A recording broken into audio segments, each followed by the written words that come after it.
allow us to be fundamentally strong and also keep the same system that is based upon simplicity. We're a series-oriented offense, and we believe that we need to have multiple designs within each and every series. The thing that we are going to base our offense each and every year upon is going to be the option football attack. And some of the reasons that we believe that the option football attack is something that we ought to incorporate here at North Dakota State is, number one, it does some dictating to the defense. It dictates to the defense that they have to defend the entire field. They have to defend the width, they have to defend the depth, and they've got to be honest in the ways that they defend that particular parts of the game. We feel that this also is twisted into an asset for our defense. It forces our defense to play some things very soundly across the board. We've found ways that we can attack each and every gap across the offensive line of scrimmage, and it forces any defense to be sound within their package. Option teams in the North Central Conference and throughout Division II football are somewhat unique. At one time, the wishbone was a very popular package. The Veer attack, such as we are running here at North Dakota State, was a very popular attack. And those numbers have now dwindled with the rules being more guided towards the throwing attacks. And consequently, we feel the advantage is now once again in the option teams, because we don't see defenses that understand the things that we're going up against most of the time. Also slows and controls the pursuit of the defending team. We have the capability of cutting back. We have the capability of hitting inside in the dive, hitting the alley with the quarterback, and getting to the perimeter with a pitch. And consequently, you'll find more and more of the entire field being defended. And now each and every player has to execute their assignment on the defensive side. Therefore, we can control that pursuit. We feel the recruiting process here at North Dakota State enables us to recruit option types of players. The quarterbacks are good athletes. They're the kinds of guys that make plays in their high school football teams. They have the ability to throw some, and they also have the ability to run. Receivers here at North Dakota State are merely running backs that have been converted into the wide receiver positions, or linebackers converted into the tight end position. Consequently, there are some things that we can look for. There is some general conformity between all of those positions. Offensive line, geographics states that we have the ability to recruit very large people. Large people tend to be able to run block very well, and that's the thing that we feel is going to be the main thrust of our offensive package. And of course, the running back is a situation where you need a big physical person. Again, the geographics lends to that particular part of our country here. Probably the most important thing is that we are totally committed to the option attack. You aren't going to find North Dakota State going to the run and shoot on one series, going to the option on the next series, going to the drop back pass in the next series. We're going to stay committed to the option type of football. We believe very strongly that the option type of football gives us the capability to do the things that we need to do to have some chances for success. The thing we have to realize is that this doesn't happen by accident. It happens only because we have players on our football program that are willing to make a commitment. They're the kind of people that say, hey, we'll do everything we possibly can to be a success. And it isn't any special scheme that determines the success. It's the kind of people that you have executing. So the key to any successful program is that you have successful folks with your program, players and coaches alike. Some things that we'd like to look at right now is we believe that running the Veer attack is something that we have very solidly established here, but we have been able to do some things that allow us to maybe spread some things around a little bit. And the way we do this is we have the split back formation, and that split back formation is going to be altered in a couple of ways. The ways that we alter the split back formation is that we will run it out of various receiver types of formations. Our number one formation is the tight formation. And that tight formation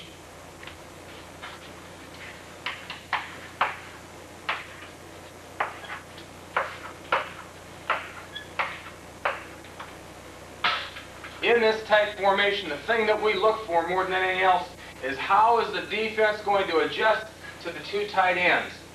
The thing of it is, you'll find most defenses have a reduced package, they have an Okie or a 40 package, and they'll work things differently against two tights. It presents them a completely different type of offensive formation, completely different way of aligning.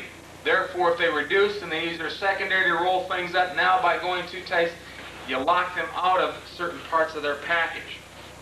The other formations that we'll work with is we'll take this tight end and put in a split receiver. Now we have a pro formation.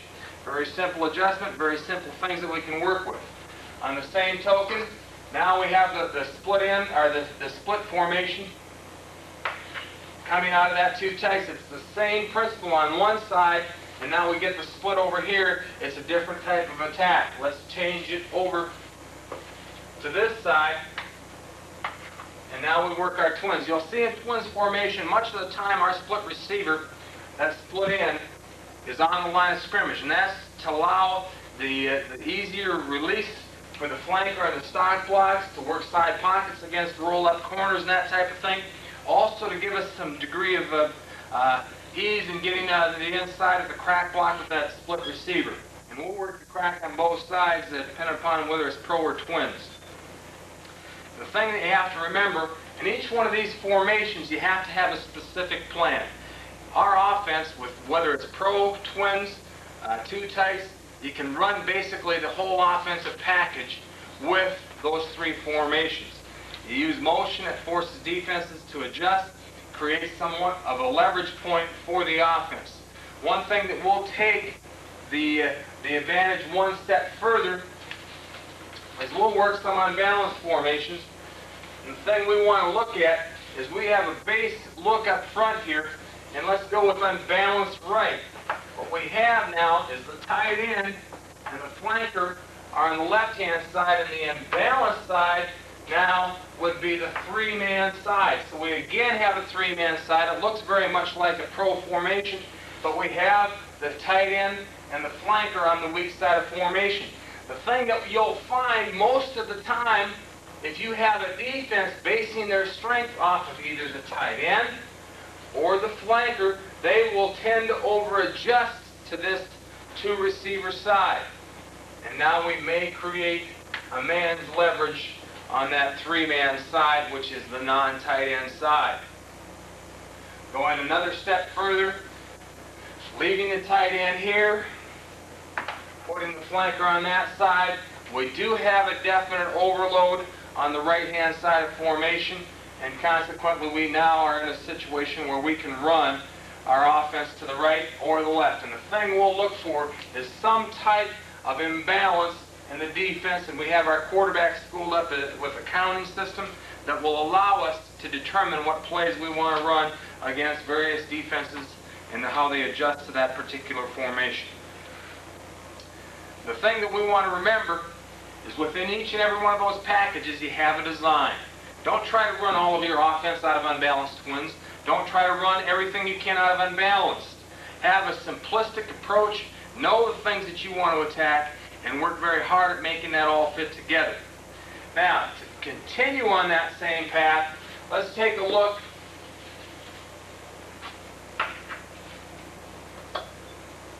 at the base numbering system here at North Dakota State. One thing that we do a little differently than some places is that we don't get involved in labeling gaps. The thing we want to do is we want to number each individual. We'll number the offensive guard at 2 and the left offensive guard at 3. Tackles a 4 and a 5. Tight end positions are 6 and 7. To the outside is 8 and 9.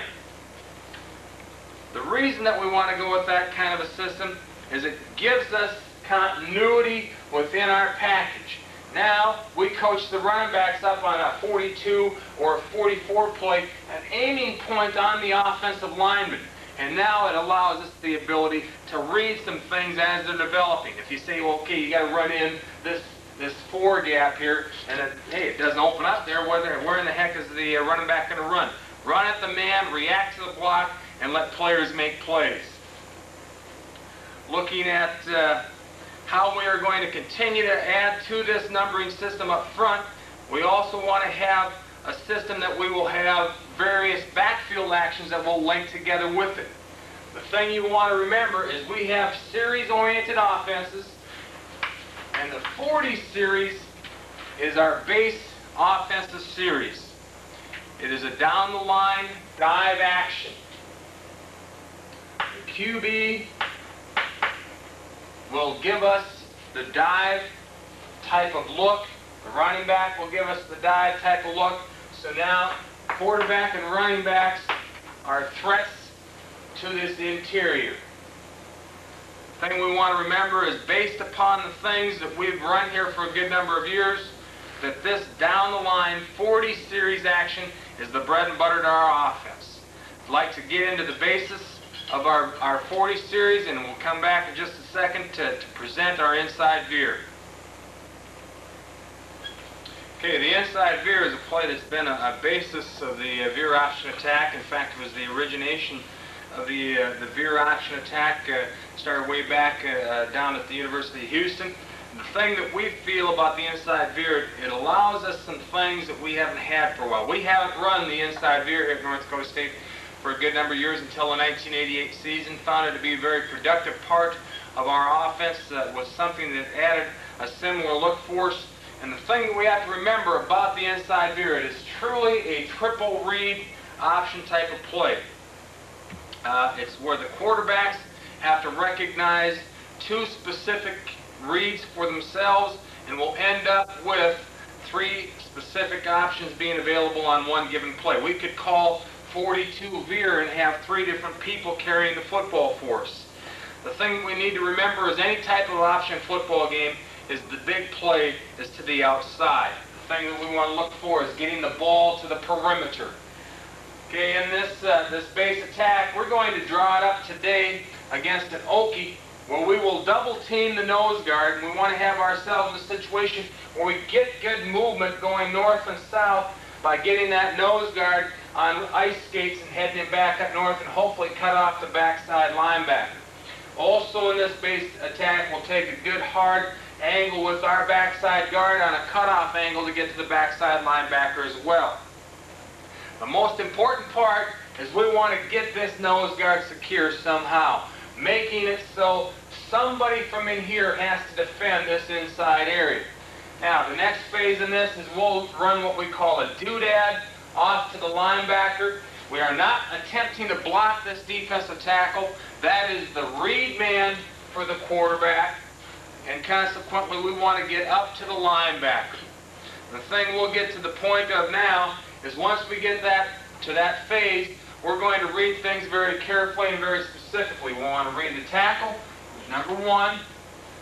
If he does a couple of things for us, we're going to give the ball. If he does anything that is in the line of closing, we'll pull the ball. Now the quarterback will come out in option number two. Okay, well, option number two, if the end stretches and goes to pitch, the quarterback now cuts up to the inside. And we teach our quarterbacks, once you get the cutoff, you want to think about hash marks, numbers, sideline. Again, the big play is getting to the outside, getting to the perimeter. If the end takes the quarterback, now we'll pitch and we'll get the ball to the running back on the outside. The thing we have to remember about inside veer is it is a play where now, if that end stretches, the quarterback can run in the alley. If we get to the pitch, it's a situation now where that end is staying with the quarterback, and we can get the ball to the running back on the perimeter. The thing we have to remember is, on the dive play, it is basically an unblocked defender. For the quarterback's purposes, we tell the quarterback on inside veer, you read the first man on or outside of the offensive tackle. In an Okie package, first man on is this defensive tackle. We're going to read him for the dive and the give read.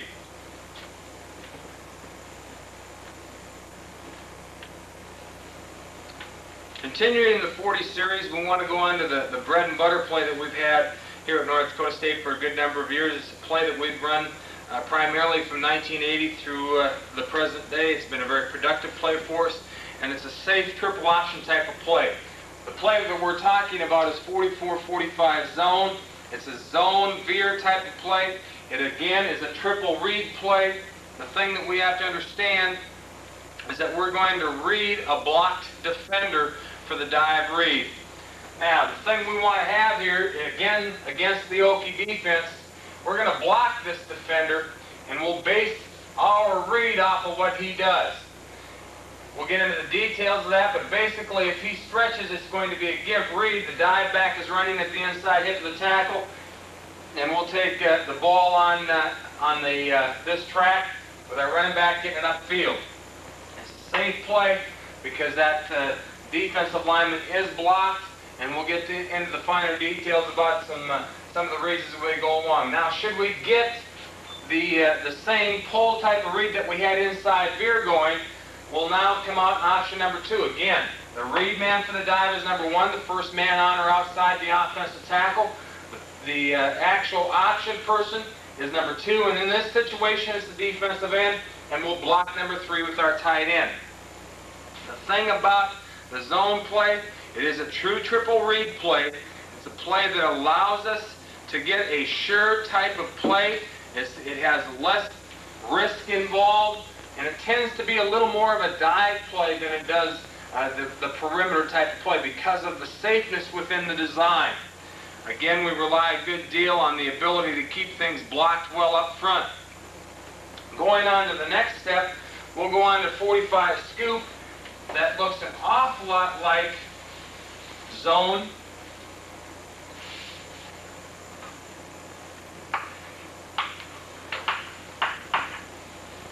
.44, 45 scoop. We want to work this back into a tight end if at all possible, but it is not a total necessity. We want to get that same kind of look where we're going to have this zone type of appearance. Now we'll try and get some kind of a movement out of the nose. If the nose is a very active player and gets himself over the top on this play side zone cut by our offensive center, he's flowing over in here getting into this play. We'll run what we call 44 zone and cut behind that. Usually the linebacker comes over the top and we'll wall him back with the offensive guard, getting a cut block here and a seal block on the backside defensive end. The thing we have to remember, this is designed to slow down that movement on the nose guard. Important part of our package, and again it's 44 scoop, it could be called 44 dive. It's a play that is predetermined and it controls the backside linebacker and also controls the movement of the nose guard. Continuing on with that 40 series, we'll try to build into that 44-45 load type of play. And the thing we want to look at there is in 44-45 load is how we make things look with a load like Veer. Things that we want to do within this load package is to have a way to control the linebackers, create a two-way option that looks like it has a very solid dive threat, and puts ourselves in a situation where now we have a good short yardage play and a way with a possible perimeter attack. Now the thing we want to do is we want to make the 44-45 load look an awful lot like 42-43 Veer. And the thing that gives us that first illusion for this play side linebacker is the double team on the nose and the tackle is attacking straight up, trying to, it appears as though he's trying to work straight upfield to the linebacker. The thing we'll do now is we'll come up and isolate block on that linebacker with our play side running back.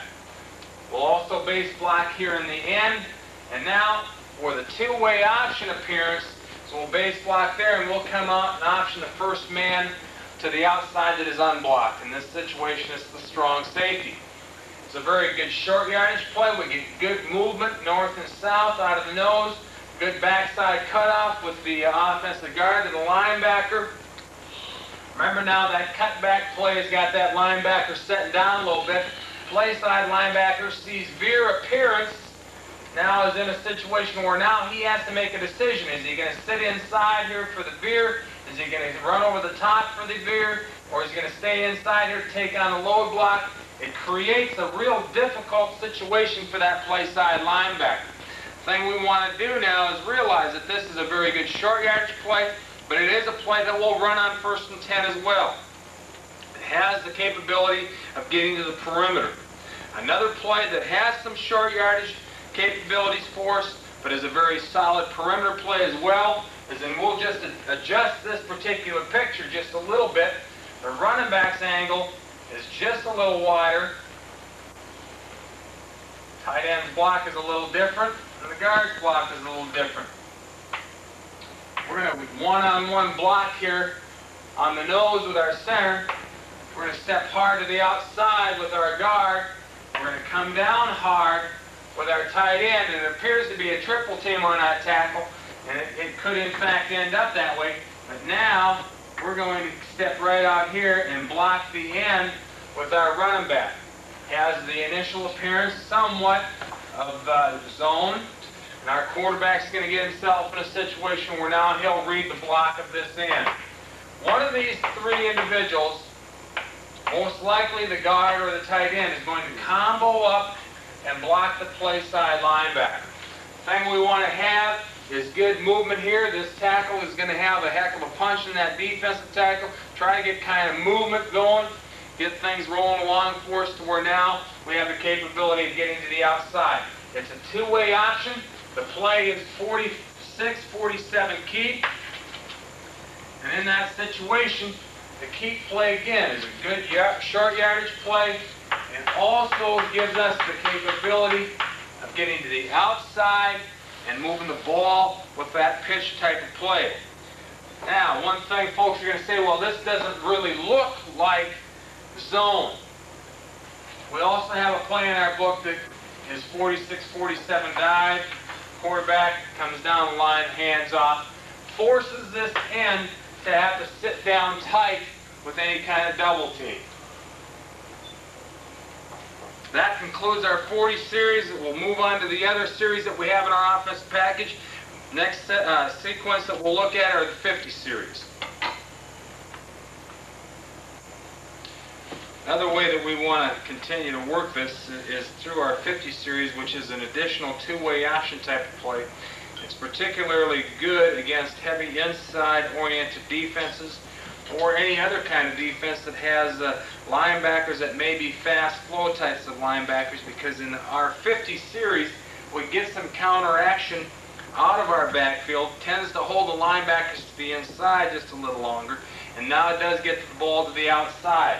We see a lot of times in an Okie defense or an Eagle defense where they bring this strong safety up in here and force things to where now it is truly an 8-man front rather than the traditional Okie 7-man front. The thing we want to do here is we want to get a double team just at the first man inside from the end man line of scrimmage. Get good movement there as best we can. In our 50 sequence, we want to get a reverse out by the quarterback. We want to get some kind of counter fake out of our run backs. Hold the linebackers to the inside with that movement and force them to have to pick angles a little bit different now. And we'll pull the backside guard, giving us the trap option type of appearance. We can do the same thing with our 38-39 option sequence if it is a heavy inside defense where they are trying to load things up to the inside, where they're setting down for the zone, they're setting down for the load, they're setting down for scoop, they playing it heavy onto the inside. We'll take the reverse out and we'll take the pull out of this sequence. We'll now come back from the center with the quarterback with a straight 6 o'clock step, come downhill and attack it in the same manner. Again, pitching on the end man on line of scrimmage, and it's just a straight lead option. And we call that one, rather than 58-59, we call it 38-39 option, and that is the lead option sequence. Again, a two-way option. It's a good play on the goal line. It gets to the outside in a hurry. It does something to the linebackers that makes them have to run to the perimeter a little more.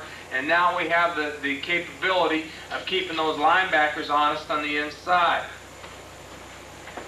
Working one step further, we want to get ourselves a sequence where we have our additional portions of our package with our 20 series, and we'll get ourselves into the 20 series with the somewhat continued type of counter look, where now we've got the quarterback reversing out and we still have the dive threat.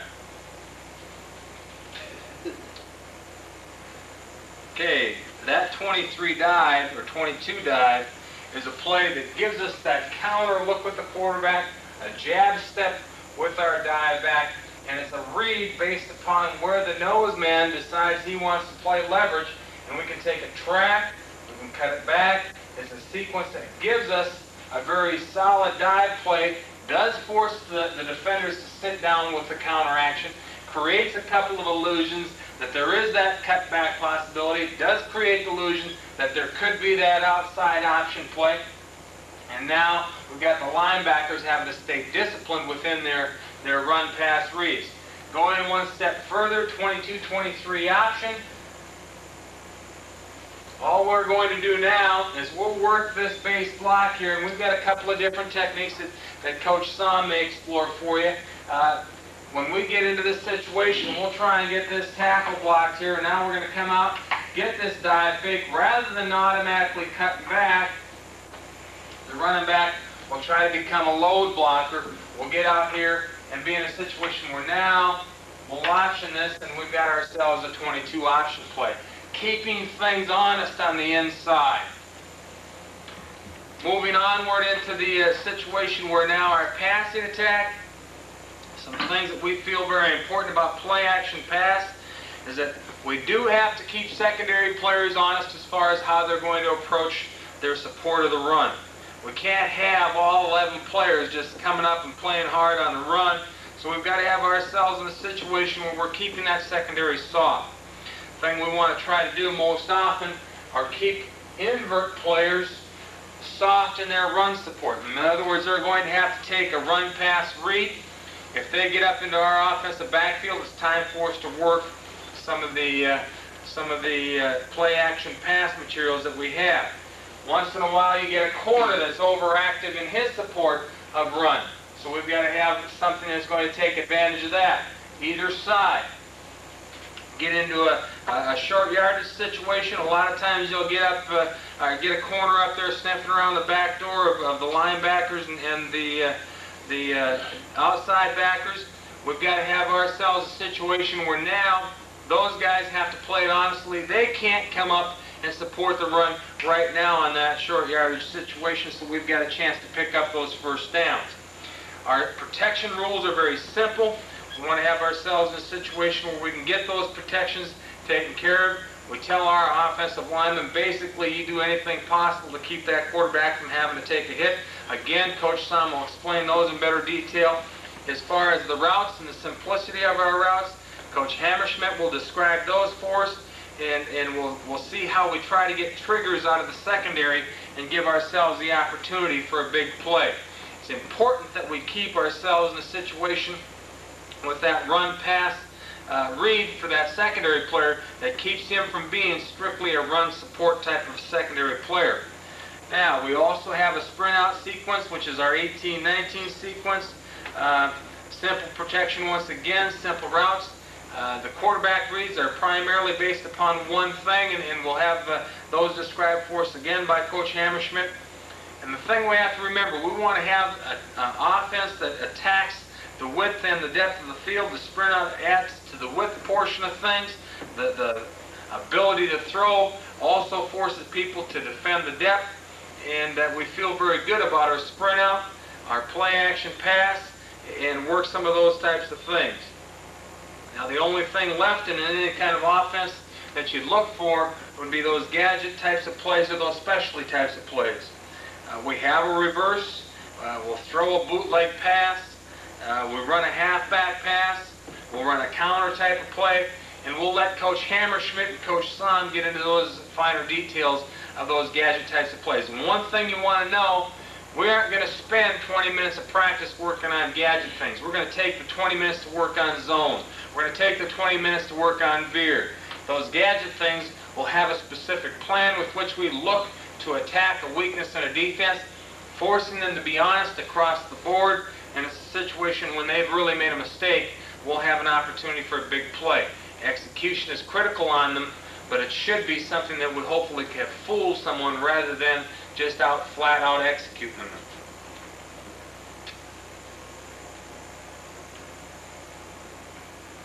Coach Hager's done an excellent job of explaining our base philosophy when it comes to running our offense, and I don't need to rehash that all over again. You know, our philosophy in coaching individual positions is basically the same. We're going to try to give our athletes a chance for success Don't ask them to do the physically impossible. Keep things simple mentally so that they can perform at peak level. A couple of essential qualities for offensive linemen in our scheme of things, we stress technique at all times. We're demanding in proper footwork and making sure that our players understand what we're trying to do with that technique and within the concept of the play, because of that factor giving them a couple of different advantages. First of all, it enables them to make game adjustments without having to come to the sideline and spend a lot of time discussing it. If they understand the basis for the play and what we're trying to get to with that play, they can draw from a wide spectrum of techniques that we've taught them during the week and plug them into a game situation without having to discuss it at length. Consequently, that allows for more efficient use of practice time. If we know what particular front we're going to be facing and we understand the concept of what we're trying to do against that front, we can lock into specific techniques that we'll be utilizing during that game time. Another essential quality is proper work habits, particularly when it applies to the weight room. We feel it's very essential that all of our offensive linemen are good lifters, and we stress the core lifts in our lifting program. We stress squatting, bench pressing, and power cleaning, because we feel those three particular lifts carry over to the field very well when we teach our particular type of technique.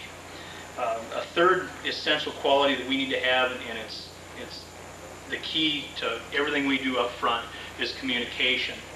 We have to understand exactly what we're trying to do. We have to let the person next to us know the type of technique we're trying to execute, so that when we get on the game field and try to run that particular play, everyone's comfortable with what they're doing, and it's going to allow us to be that much more aggressive. When it comes to communication, we have a set sequence that we ingrain in the players through repetition, and it changes slightly at certain points during the game, but basically it's the same sequence that we go through on every play. Coach Hager talked about the point of attack and how we need to identify holes. That's the first essential quality in the line of communication, is know where the point of attack is. That it enables you to perform the proper technique, and if there is an adjustment required, you can make that adjustment and still create a decent running seam for the back. The second sequence is to know the cadence. And we have a couple different types of cadences that Coach Hammerschmidt will go into in a little bit more detail, and we need to identify the cadence that we're using at that point in time and concentrate on coming off the ball on that cadence, so that we take advantage of whatever advantage the rules do give us. We want to try to keep our splits as wide as possible. When we're running three-way option, it's essential, as Coach Hager mentioned, to spread the defense out horizontally as well as vertically. And the way we do that is by keeping our splits wide. With our guard center gaps, we like to have at least 3 feet between the edge of the guard's foot and the edge of the center's foot, spreading that defense out. Between the tackle and the guard, we'd like to have 4 feet, or maybe even wider, depending upon how the defense adjusts to that particular spread. Another advantage of using wide splits is it forces the defense to clarify the gap that they're going to be defending.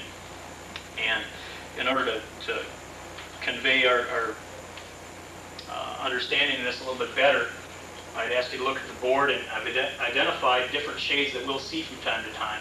We're not going to see a head-up technique very often in our league. If we do see a head-up technique, that player is probably going to be on a slant. Looking at the numbering system, Coach Hager mentioned head-up techniques are even-numbered techniques. 2 over the guard, 4 over the tackle, 6 over the tight end. If we get an outside shade over any player, we identify that shade with a number as well. An outside shade on the center would be a 1 technique, outside shade on the guard a 3, outside shade on the tackle a 5 technique, outside shade on the tight end a 7 technique. If we would get an inside shade, we take the same base number that we use for a head-up technique and just add the letter I to indicate inside shade. You can see that an inside shade on the guard would be a 2I technique, inside shade on the tackle is a 4I, and inside shade on the tight end is a 6I. And that will at least give us a basis for identification. If we do run into a problem, we can talk to our players on the sideline and find out, hey, the guy's playing a 2I instead of a 2. We may need to make an adjustment in our technique that will enable us to have an opportunity to see some success there. Another advantage of keeping the splits wide, it's going to naturally create a better running seam for our running back to get through. You know, obviously it's a lot easier for us as offensive linemen to block people when our splits are narrow because there's less field to defend and to block. It does create a problem for the backs when we get our splits too narrow. It's just too hard to get through there. The next step in the sequence is to identify the defense. As we come to the line, we've spread our splits out so that we're getting a good horizontal stretch. We're getting down in our stance. We need to identify the defense that we're seeing. Basically, we split up defenses into 3 different categories for identification purposes, for technique, and they're probably no different than anyone else uses. Anytime the center's covered and the tackles are covered, we identify that as an Okie front. And we ask our center to help us out with the calls, although it ends up being a group effort because of the fact that everyone has a little bit different angle of vision according to what they're aligned as. And so that there will be some intercommunication. The center may call it Okie initially, and the tackle may see a little bit different look, and he'll identify it as such. If we see both guards covered, center uncovered, we would call that a 40 defense. You can see on the tight side, you've got the tackle freed up, tight end and guard are covered. Looking at the split side, we would identify this as a 40 defense with an end reduced down over the tackle. The third possibility we could see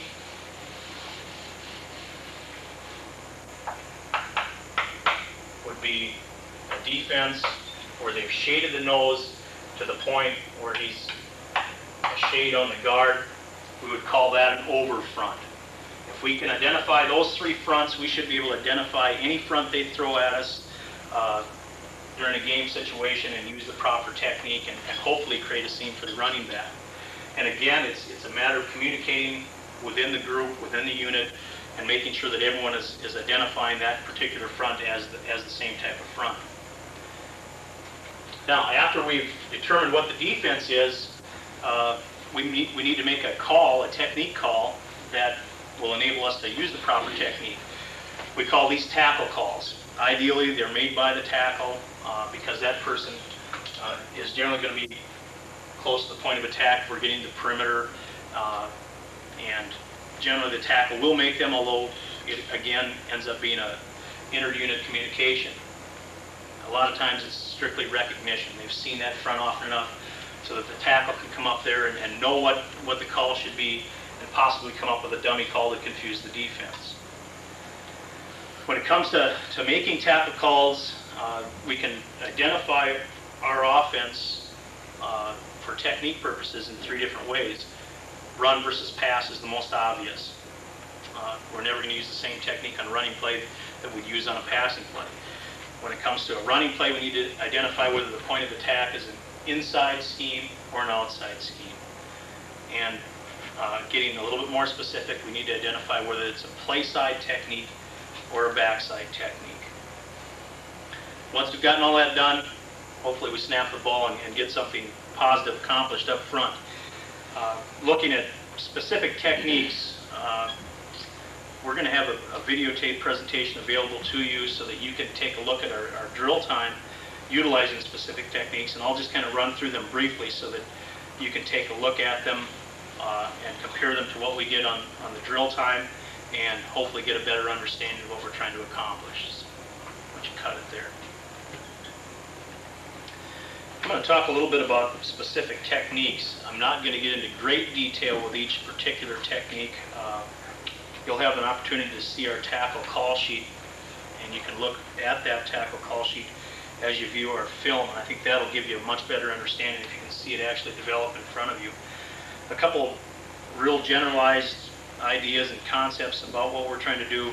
The most basic block we teach is a 3-step reach block. And basically what we're trying to do in the 3-step reach block is take those weight room concepts of utilizing the squat muscles, bench muscles, and clean muscles and apply them to an on-the-field situation. We'll come out of our stance in a 3-step reach block. We're going to take a 6-inch step toward the point of attack, with that play side foot. That angle should be about a 45-degree angle with that foot. As we take that 6-inch step, we're going to try to get our elbows back behind our back and load our arms up. Keep the elbows narrow to the body so that we're going to deliver a concentrated punch as we deliver our blow. On our second step, we want it to be a pretty much straight up field, keeping that good base that we developed initially in our stance. As we touch the ground with our second step, our hand should be delivering a punch with the fists into the sternum area of the defender. Our third step in the 3-step reach is to roll the hips in hard, take a third step to allow for adjustment, and basically get the weight of our body behind the punch and try to get the defender off the ball. You're going to find that 99% of the time when we're blocking for a run, we're going to try to work everything north and south. We don't want to try to do a lot of trapping and that type of thing, because our type of offensive linemen are much better at just getting off the ball and getting movement. Another general concept behind what we're trying to do with an outside running play, we're going to utilize a double team somewhere along the line, particularly on our two-way options. With inside running plays, we have a couple different things to look at. The most basic thing that we do is a zone concept, which is pretty much standard with any type of Veer team. And what we're trying to do with our zone is block an area is probably the best way to explain it to you. If we look at an Okie front, and we're going to run 44 zones, our point of attack is going to be over the tackle. The tackle is going to try to execute a 3-step reach block on that 4 or 5 technique. He's going to take his first step, zone angle, get the arms loaded up, deliver on the second step, and try to get that defender moved off the line of scrimmage. If that defender should slant to the outside, it should be no problem. We should be able to contain that person with that type of slant. If he reads, it shouldn't be any problem. We should get him hooked with our 3-step reach. If he slants down, the tackle is going to know that due to the zone concept, he's got help backside. He's free to continue on that maximum angle and look to intercept the linebacker flowing over the top. The uncovered player, the guard, understanding the zone concept will mean that he's going to take a zone step as well. He's going to read the near foot of that defender. If the foot comes at him on a slant, he's going to throw his body into a cut to secure that defender and really just try to get into his legs and tie him up. If he sees that defender is not on a slant to the inside, he's either stretching to the outside, slanting to the outside, or reading, then he's going to continue on the angle that he's taking his first step at, approximately a 45-degree angle, and look to intercept the linebacker, trying to flow over the top. That's a basis for the zone concept. It can apply to, as in this case, an Okie defense. You can also apply the same thoughts to a 40 front, and it's basically the same. Now, you could continue on backside. We can use the zone concept backside as well, looking at backside guard, nose guard, center and backside guard, excuse me. The center is going to throw a reach cut here. The nose guard tries to cross the center's face. He's going to secure the cut. If he reads, he's going to secure the cut. If he slants away, the center will either pop up or scramble and look to intercept that backside linebacker flowing across to the play. Backside guard's assignment is the same as the play side guard on a zone concept. Read the near foot, take a 45-degree angle step. If the foot comes, take the cut. If the foot doesn't come at you, you know that he's not on a slant, you continue on upfield looking to intercept that backside linebacker. Now, the second inside scheme we'll look at will be our scoop technique. Coach Hager talked about the fact that the scoop runs in sequence with the zone play. The difference between scoop and zone for our players: on zone, we're going to cut the slant tackle. With the scoop, we're going to stay high on that tackle and roll our hips in hard, wall him up, and clear a seam for the running back. Play side, it's going to look basically the same. Throw the 3-step reach, read the foot here. Now if the foot's coming, we're going to wall it up. Just seal that man up and create a seam back inside in here. Tackle, seeing that slant down, we'll just continue on up to the linebacker and throw a block, same as zone. Now, if the slant doesn't come for the guard, he's going to read scoop to scoop and base. He's going to base up that linebacker. The natural track for that linebacker, when he sees that cutback action by the back, is going to carry him back into the path of the guard if the guard is heading up straight north on the field, and we'll end up just base blocking that person.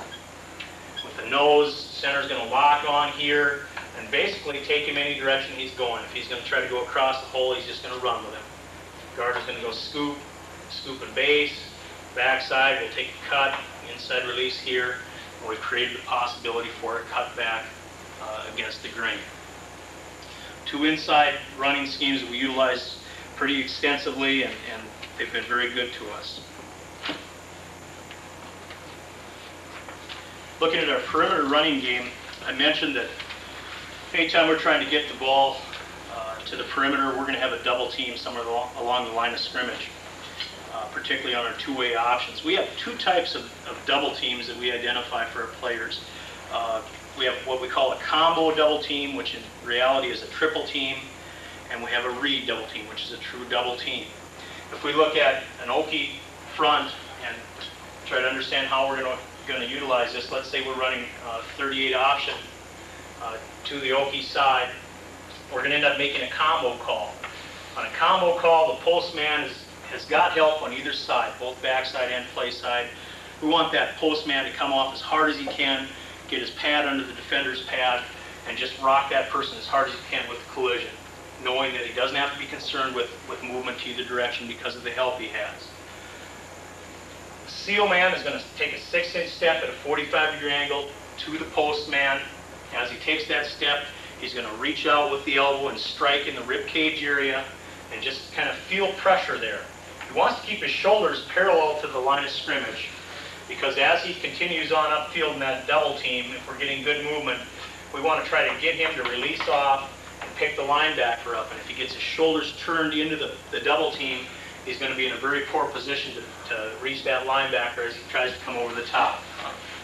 Backside help on this comes from the guard, taking a zone angle. We call it zone double to zone cutoff. If that tackle is sitting in a read position or slanting away, the guard can just continue on up through that tackle, helping out on the double team, looking to secure the linebacker as well. If he gets a slant tackle toward him, he knows that he and the tackle have got to secure that tackle. He's going to try to make contact and work his hips to match the hips of that postman and secure that down lineman. Now, let's say that we end up with a shade defense, an over defense. Things are going to change slightly. Because of the shade, we no longer have outside help or backside help. What that means is we make a read double team call. Tackle is going to post up here. Tight end is going to seal. He knows he doesn't have backside help, so any type of inside slant by that defender has to be secured by the tackle. The other additional change this makes for the postman is that any time his inside gap is threatened by a blitz or a plug, he needs to make a help call, come off and secure that V gap, and the tight end will hear the help call and secure the postman's defender.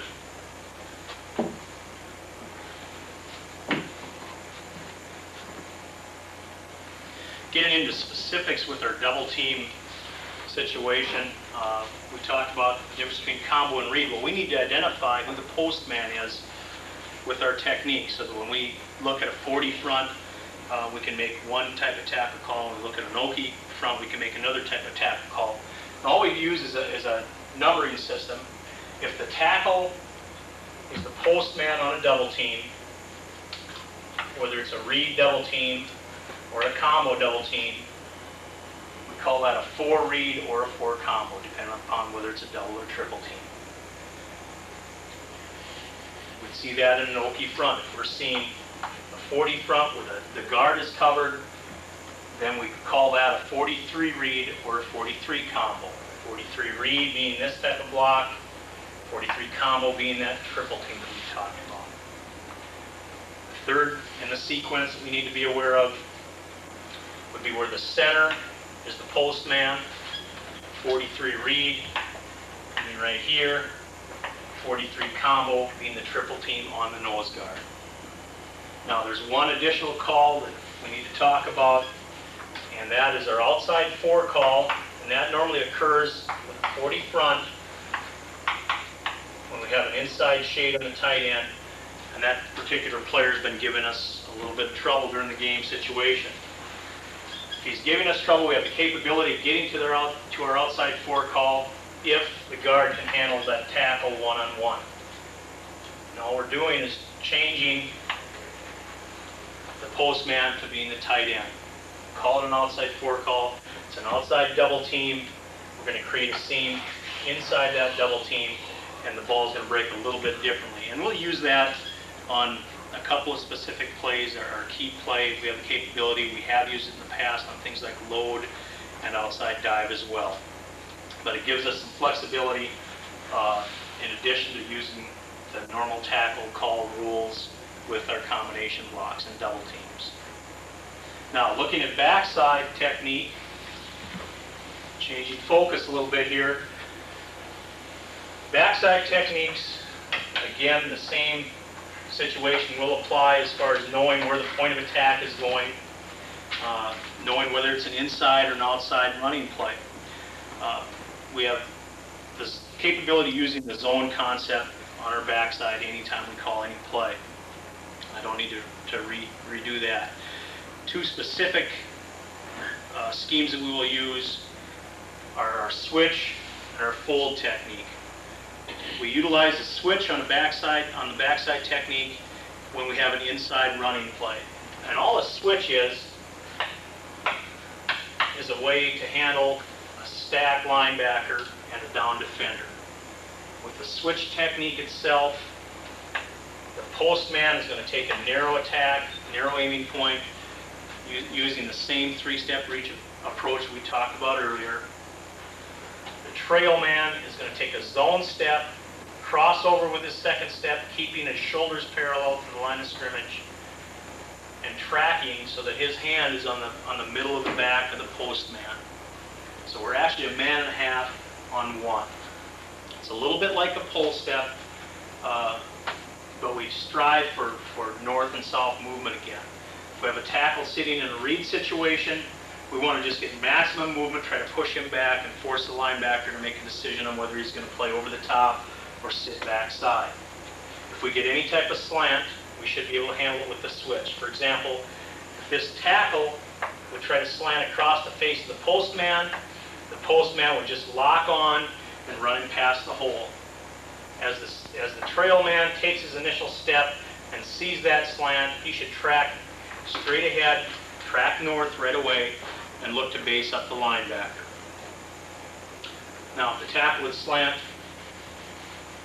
toward the trail man, we have a little bit different situation. As the postman comes off and senses that slant, feels that slant go down, he's going to track straight ahead and base the linebacker.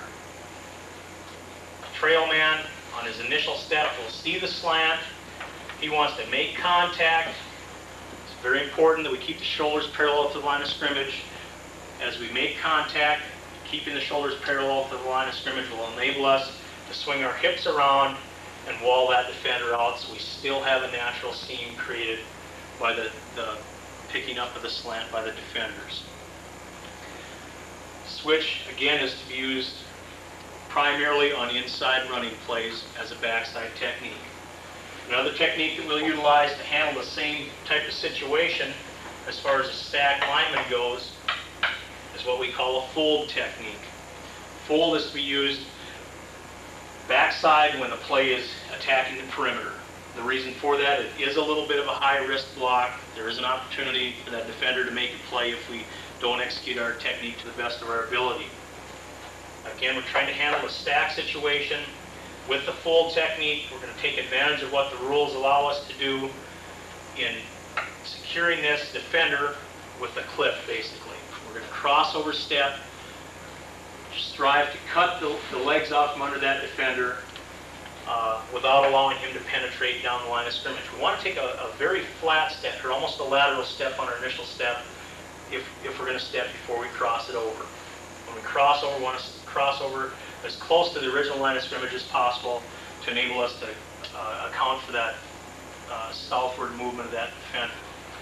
post man is going to take a little bit wider angle than he did on his zone step, trying to avoid contact with that 3 technique in this case, avoid contact and enable him to take an angle to allow him to intercept that linebacker. Because it is a backside technique, we tell this backside guard you can cut that linebacker anytime. If it was an inside running play, we try to avoid the cut because it's just more trash on the ground for the back to have to get over the top of.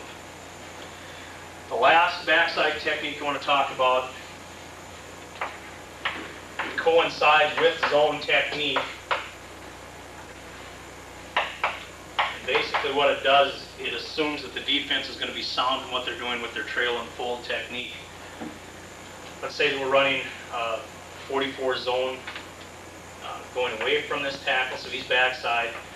He takes a zone step just like the rest of the players in the zone scheme. If this tackle tries to cross his face, he's going to lock on. He's going to reach that player. If the tackle doesn't try to cross his face, we know that the tackle's on trail. The end will probably be a full player or possibly a secondary player if there's no tight end. You continue on upfield at that maximum angle, look to pick up the full player. Assignment call would be reach to fold in. It may happen in reverse. This player may trail and he may fold. He may try to fold, in which case you'd reach, and they send that player on trail.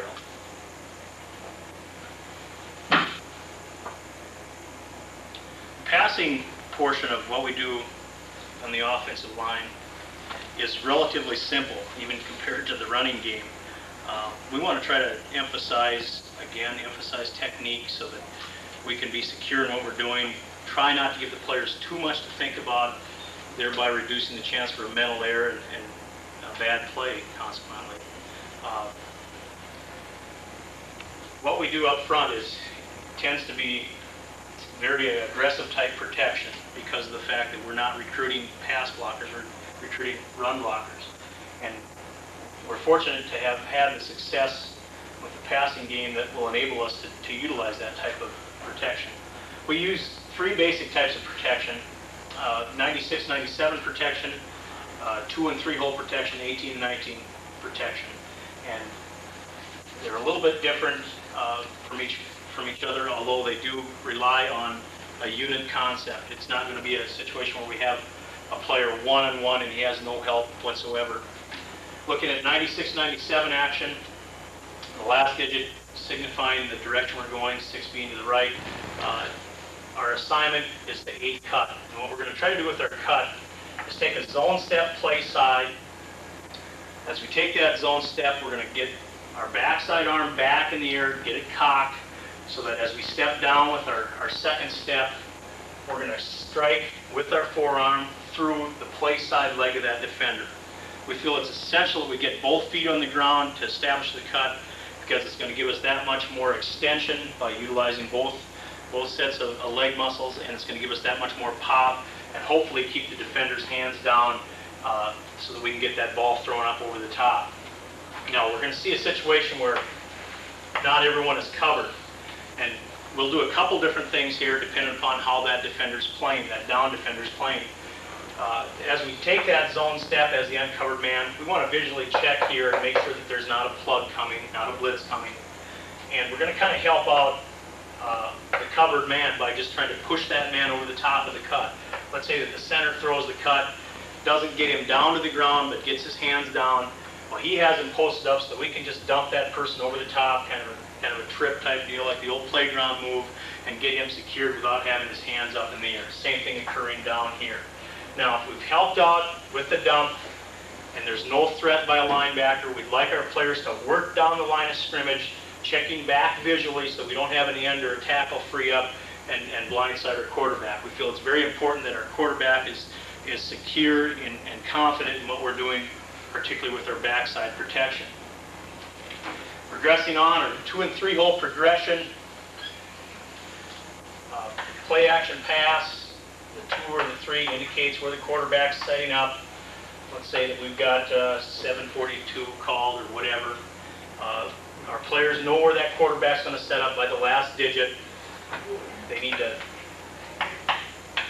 secure their area accordingly. Since the point of attack is the 2-hole, we have what we call 8 protection play side, 1 protection backside. The 8 protection says that if you're covered as a tackle, you lock on. Now you're going to get a little bit of help by a running back coming in your inside. You've got the whole width of the field out here to work with, so you know it's not like you're isolated one-on-one. You do have some help from the running back. If the guard is uncovered play side with an 8 call, he's going to help that center out, lock down. The 1 protection comes in backside. We're going to elbow off, just get a piece of him, and set in backside gap. If you're uncovered, visually check the linebacker for blitz, and set in backside gap. Tackle here would bump and get backside gap. If he has a defender on the line of scrimmage, he knows that he has to get more depth than he normally would because that defender is normally a contained rusher and he's probably going to try to beat him around the horn.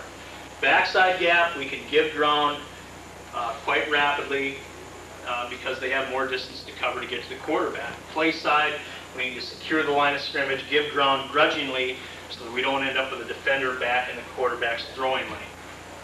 Now that's designed against an Okie front. Let's say that we get a 40 front.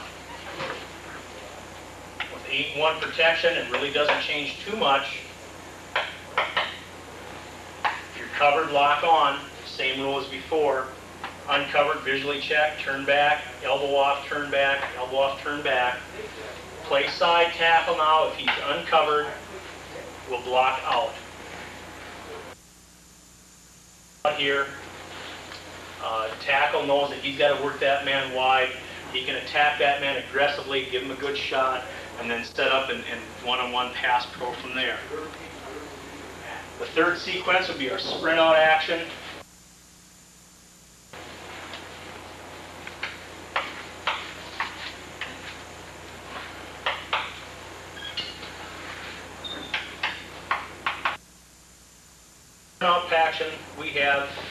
Sprint out action we have when we and 1. The 88 tells our offensive linemen that we're sprinting out. Both backs are going to be helping out.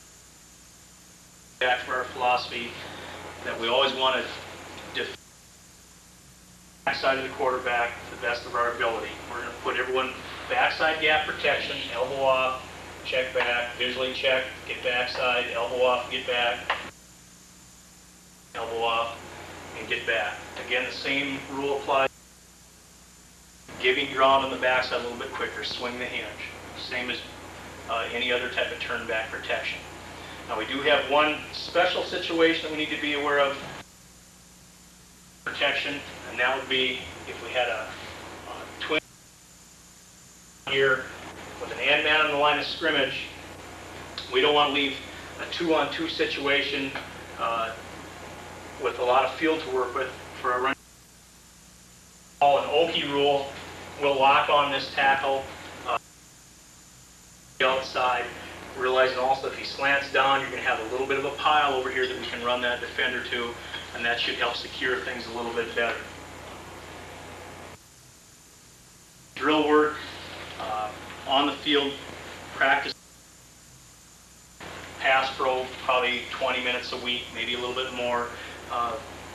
We'd be glad to show you what we do with our drill time at another time. And basically, just of working the feet first and then the upper body. With the blocking rules that we have, we don't need to spend an inordinate amount of time teaching what to do with the hands. It just ends up being a natural situation, and we feel it's much more important to teach the footwork. It's like playing defense in basketball. You got to make your feet do the thing before anything else will come along. I'm Dale Hammerschmidt, and I coach the offensive backfield here. The next segment I'll be covering 40 series, which includes the offensive backfield and the receivers. 40 series I'll be covering the triple option plays first. First play I'll talk about is 44 and 45 zone. Again, the 44 zone to the right side, working with technique with the quarterback. His first thing he'll do, he'll get the ball from the center. We need a step as the offensive lineman take at the aiming point. his first step, the 6-inch step with his right foot, aiming at the inside hip of the tackle. He'll then continue down the line and meet the fullback at the aiming point of the inside hip. With the fullback, his first step is with his inside foot. His inside foot aiming at the inside hip of the tackle. All right? It is our belief with that step of the inside foot, it'll get him at the inside hip of the tackle quicker. A step with the outside foot will lead to a really long second step with the left foot, and it'll get there a little bit slower, causing the fullback to use long strides. The thing you don't want to have is a fullback to have long strides. And once you get the long stride, it's hard to react to what's happening in front of you, especially when you got to react to the defensive lineman. To the 40 side right here, our aiming point is this spot right here on 44 zone. The quarterback's going to read the first person on or outside the tackle. Here there's nobody on, so he's going to read him for dive. If this guy does close, we'll pull it, come out and option strong safety. The fullback on this, since the tackle's uncovered, he's going to read the tackle covering the guard here. If that tackle, as we go to reach him, if he stretches and the end doesn't close, the quarterback will hand the ball off, and we should get the cut back behind the 3 technique. All right? If he does close, we do pull the ball, pitch back, technique used by him. He pivots, crosses over, and then gets going. We tell him to get on his horse and get out here. We don't want him behind the quarterback. We do have to pitch the ball. When we want the ball pitched, we usually want it pitched at somewhat 45-degree angle on this place. We do not want it pitched back at this place. It gives the defense a chance to react to the ball at that time. If the 3 technique does not stretch, if he doesn't stretch, the running back will read that. If we get him hooked up, reached up, he just sits here, sits heavy. Running back has the choice of taking a track dive, The tackle should zone step at the end, taking the edge off him somewhat, and then attacks that linebacker.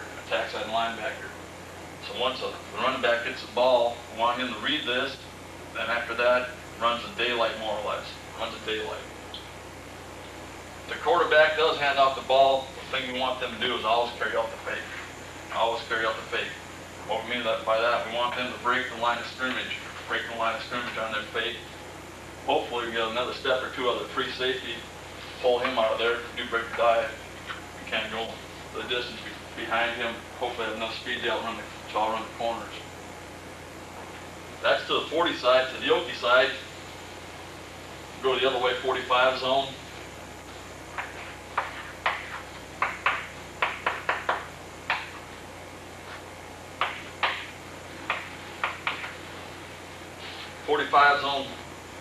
What we need out of the center this time is a cut block. If we don't get the cut, it's probably the most crucial block right here, getting the cut on the nose. If we don't get a chance there, the nose guard get off that and make the play here, or hopefully the running back can break through the arm tackle and get some yards. But if we don't get this one here, the play's usually made 1 or 2 yards on the field. And that's the key of it, getting some yards going down the field. We're not getting tackled in the backfield. Hopefully we'll get tackled making a yard or 2 going downfield. Get the cut on the nose. Again, we're trying to reach the tackle. We'll zone step the guard and go to the backer. The aiming point now, we're going 45 zone. The quarterback, again, is aiming at the inside hip of the guard, along with the fullback going to the left here. In our offense, it really doesn't matter. When I'm all saying fullback, it's usually the dive back. In our offense, it doesn't matter if you're the right halfback, or right fullback, or left halfback, or left fullback. We expect both of our running backs to be able to run inside with the authority and have the speed to run outside. So both these guys usually have to be about the same type of person. If one's a little bit better inside runner, we'll try to get him to be the dive back a little bit more. If one has a little bit better speed, we'll try to get him to be the pitch back a little bit more. Same technique is used here. Fullback takes leads with his inside step, right at the inside hip. Quarterback takes that short 6-inch step with with his outside foot, his left foot here, aiming at the inside hip.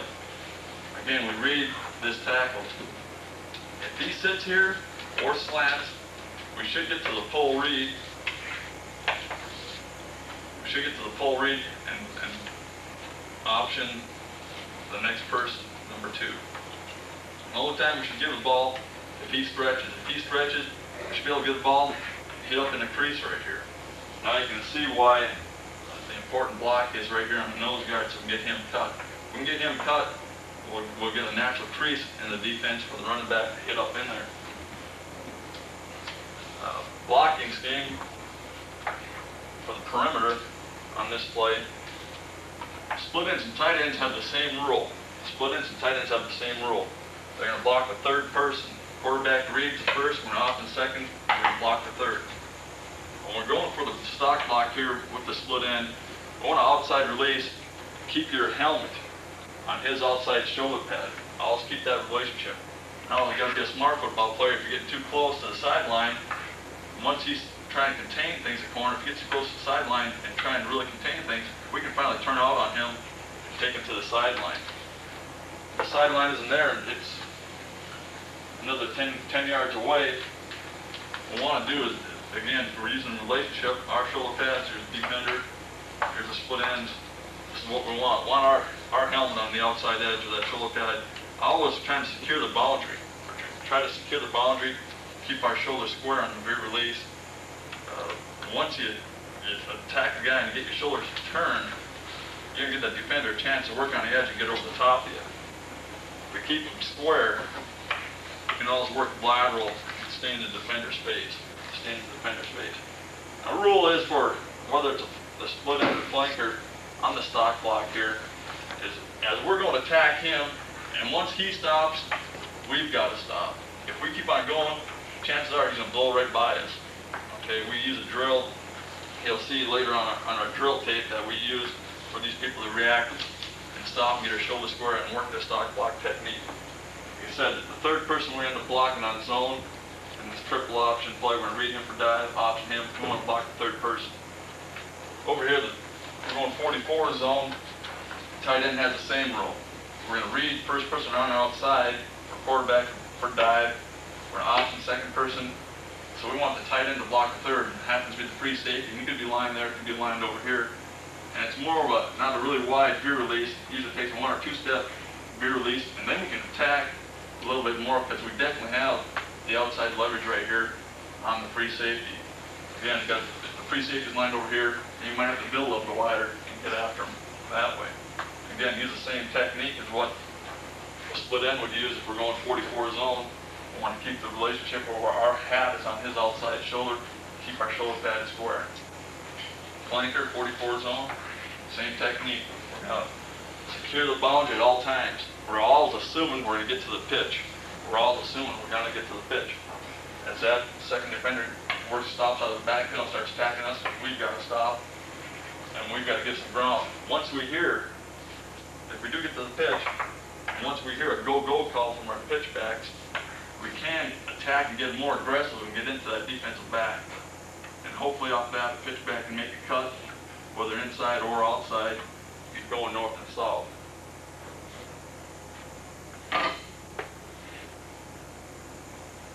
And the next triple option play I want to talk about again in our 40 series, it's 42, 43 veer. One thing I wanted to point out, the alignment of the backfield, we align both backs right on the inside hip of the guards. The reason for that is a couple years ago when we didn't do this, one back would always tee over for the pitch relationship purposes, and I just assume we're running 42 veer or 44 zone here. One back would be aligned over the butt of the guard, the other one cheat here as a definite key for linebackers which way the ball is going to be going. So now, after analyzing that, we decided to put both backs right on the inside hip, not giving a key for the defense which way the ball is going. Everything pretty much stayed the same. We just moved over about maybe a foot to 6 inches, somewhere around there, giving them that little extra step and giving them that edge on the pitch relationship. 42, 43 veer, this alignment with the backfield really worked out very well. For the quarterback, as he we're going to run 42 Veer here. Again, now we're hitting a 2-hole over the butt of the right guard, our alignment and everything's going to take us over the inside hip of the guard. What really helps out is the quarterback doesn't get all strung out. He doesn't end up taking a really big step to get to the mesh point. All he has to do is take that little 6-inch step, opens up at about 5 o'clock. Now as the running back comes up and attacks that inside hip, we can step and ride.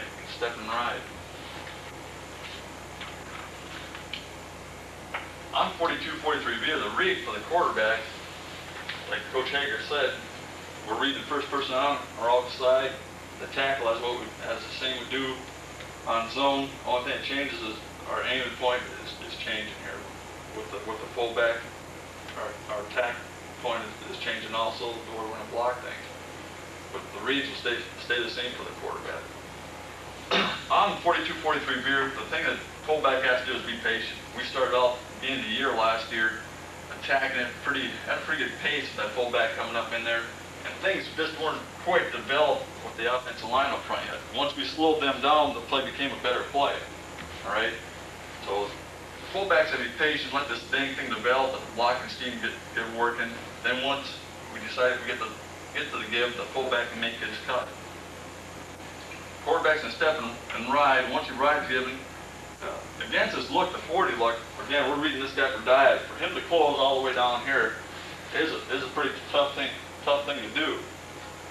If he gets across the line of scrimmage, we're going to give the ball. For him to close, he's got to close almost laterally for dive. Okay? So what I'm saying is over 90% of the time, we're going to get to the dive in this play going against this front, 40 front. Knowing this, fullback his key for the cut will be that linebacker against this front. If he shows up in this gap, once he gets the ball, we're going to try to bounce it outside here. We'll work our double team against this. The thing you got to have is movement. If there's a stalemate here, it's awfully tough getting around the double team. The linebacker works to step the stack or bounce outside. Fullback should take it north and south. The thing you really don't want to do is overcoach it. Let this guy run the daylight. That's what he's naturally going to find. If this linebacker is sitting in here, the daylight's going to be covered. He's naturally going to bounce it outside here. And you don't want to bounce it really wide, otherwise you're going to run into an unblocked defender. You want to hug that double team as tight as possible and get going north and south. Let's say he does close for dive, quarterback should pull the ball, and now come out in option number two.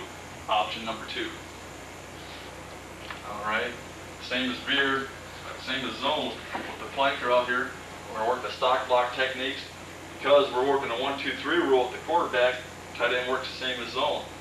We're reading him for dive, option him, we don't want to block the person, we're in an option, so we send the tight end to the free safety. Send the tight end to a free safety. The thing about this play, you'll find out more than the zone. The pitch relationship is much better because you get a little bit more pause on the fullback. You definitely get a good, nice long ride here. The pitch back definitely gets way out in front of the quarterback. If we do get to the pitch is way past the 45-degree angle. We're almost pitching right down the line of scrimmage. The idea of catching the pitch, once we catch a pitch, the idea of a good pitch is once we catch it, the next step we take, we're getting positive yardage after that pitch.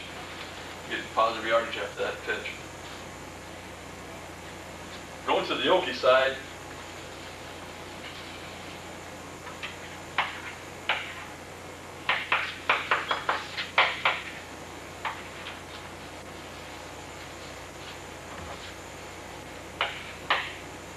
Okie side, we'll end up working the double team on the nose guard here.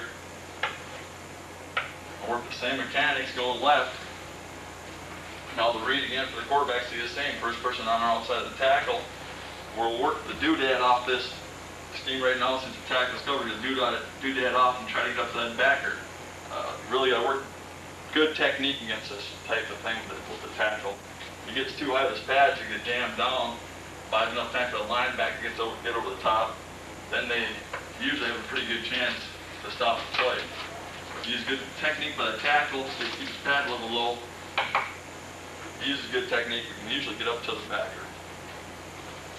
Again, read for the quarterback is, if he takes a dive, close, takes that, she can pull the ball. And now we'll option number 2. Tight end's gonna block the third person, start counting on the tackle. 1, 2, 3, up your release. Again, block for the pitch, secure the sideline. Okay, quarterback come down the line, option number 2, takes her, she'll pitch the ball, decides to go to pitch. Want to get in that crease and run. Hash mark, numbers, boundary.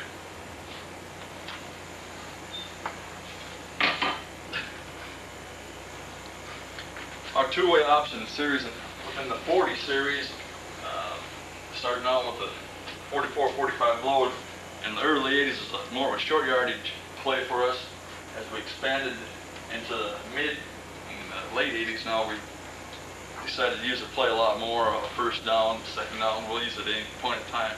It's a quarterback iso play. If we get around the corner, we could pitch the ball to the 40 side or where the tackle's not covered. Again, we'd like to get a double team set where we can actually get a line established, then stretch off the defense, hopefully try to get the ball up inside. The tight end will reach and base the end. Again, we're 44 load, aiming at the 4 hole over here. I'm trying to make it look like zone as much as possible.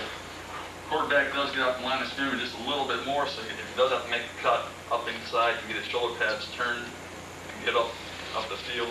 The trick on this one is for the quarterback, he should be a little bit more patient. If he gets in too much of a hurry, then he's got to stop and slow down and try to get his shoulder pads turned, then he can go north and south. If he's patient, let the play develop, then he can easily find a crease and get up in a crease and get some yards. With this type of look here, realize we've got a double team set here, dive back or the fullback.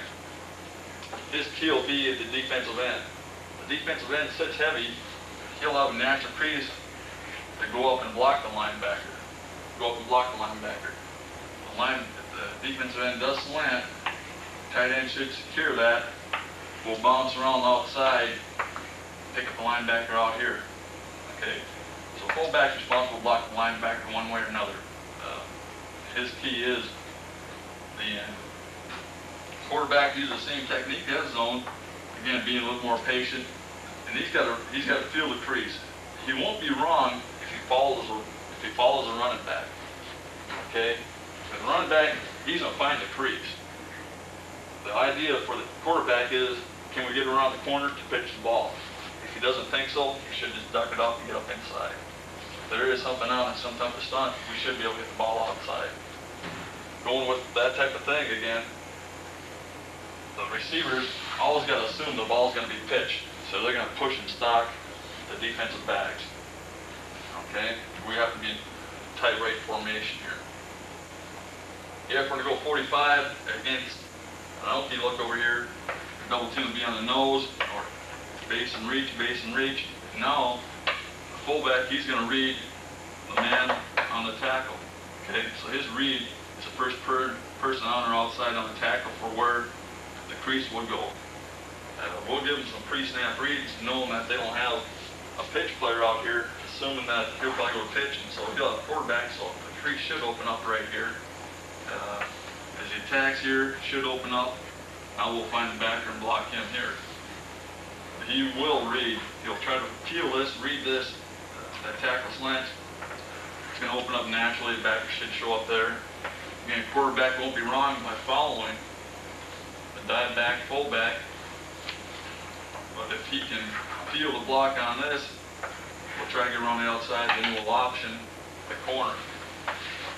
Again, by the pitch back, wanting to pivot, crossover, and go. You can't be dogging it any other way. We do use a little motion on plays as such as this. We call it fly motion. Want the pitch back, pivot, crossover, and get a second step down. Last year we went pivot and crossover, got caught for illegal procedure a couple times.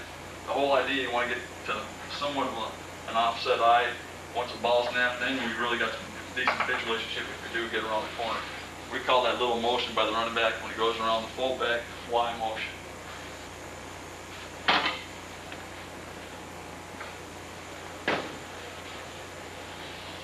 Going on with the last two-way option, in the 40 series, 46, 47 key.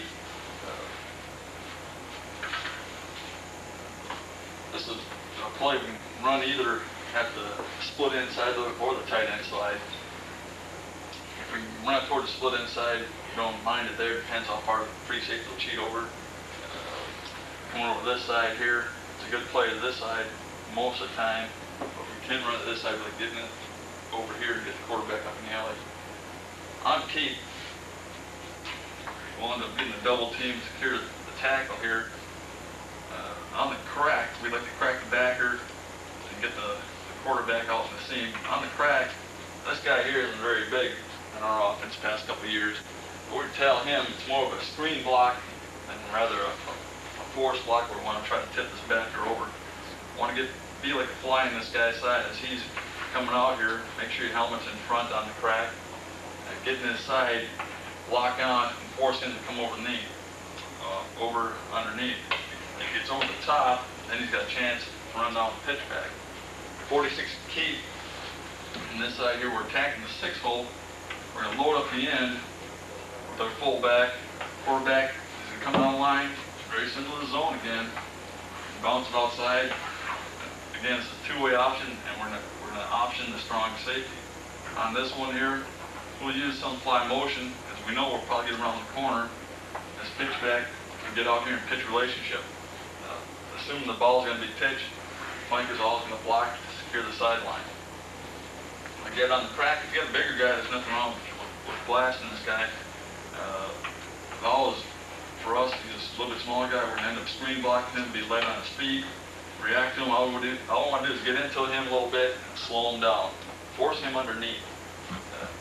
That's the key on this block right here. Once we get him underneath, we get the quarterback outside, and we'll option the strong safety. You can see here, if he does get over the top, he'll have a chance either to put pressure on the quarterback or the pitch back. Free safety, you say, well, who's going to be blocking him? He'll fill the alley. We do have a little play action pass off this action, bringing the split on some type of crack and send him underneath, back behind the free safety, so that'll settle him down and keep him honest. Going 47, keep to this side, tight end side. You can use fly motion if you want. Again, we'll combo down on the guy covering the tackle, either 5 technique or 4 technique. Try to get moving backwards. Hopefully, we get the tight end off, combo off to the backer. And this is awfully important. Tight ends, they want to get sometimes too aggressive and slip off that double team. When that usually happens, the tackle usually free up, get a hand on the quarterback. The first thing he's got to take care of is a double team. Once he feels that secured, tackle working around, then we can come off and try to get to the backer. Okay, what usually happens, the backer ends up being in so much of a hurry, coming over the top and blow up the end. The quarterback usually gets this type of cut right here. If we do pick him up and the end's loaded, the quarterback is going to run the daylight. If the end, something we're going to try this year, if the end's playing soft and he's responsible for a pitch, we're going to send this, the aiming point for that fullback is a yard wider, using the same technique. We want inside step first. The yard wider than what the alignment of the end is. If he's fighting to get over the top, we'll let him go and send him up to corner and try to get the quarterback right in the crease right there. And again, you can use a fly motion on it or just pivot crossover and go and get that pitch relationship. So we're going to try this company to try to maybe read this a little bit. We had some trouble with it last year, and then decided he wants to go to a pitch. We're letting him go instead of trying to block him and go up to the next level with the fullback and block who's ever going to show up.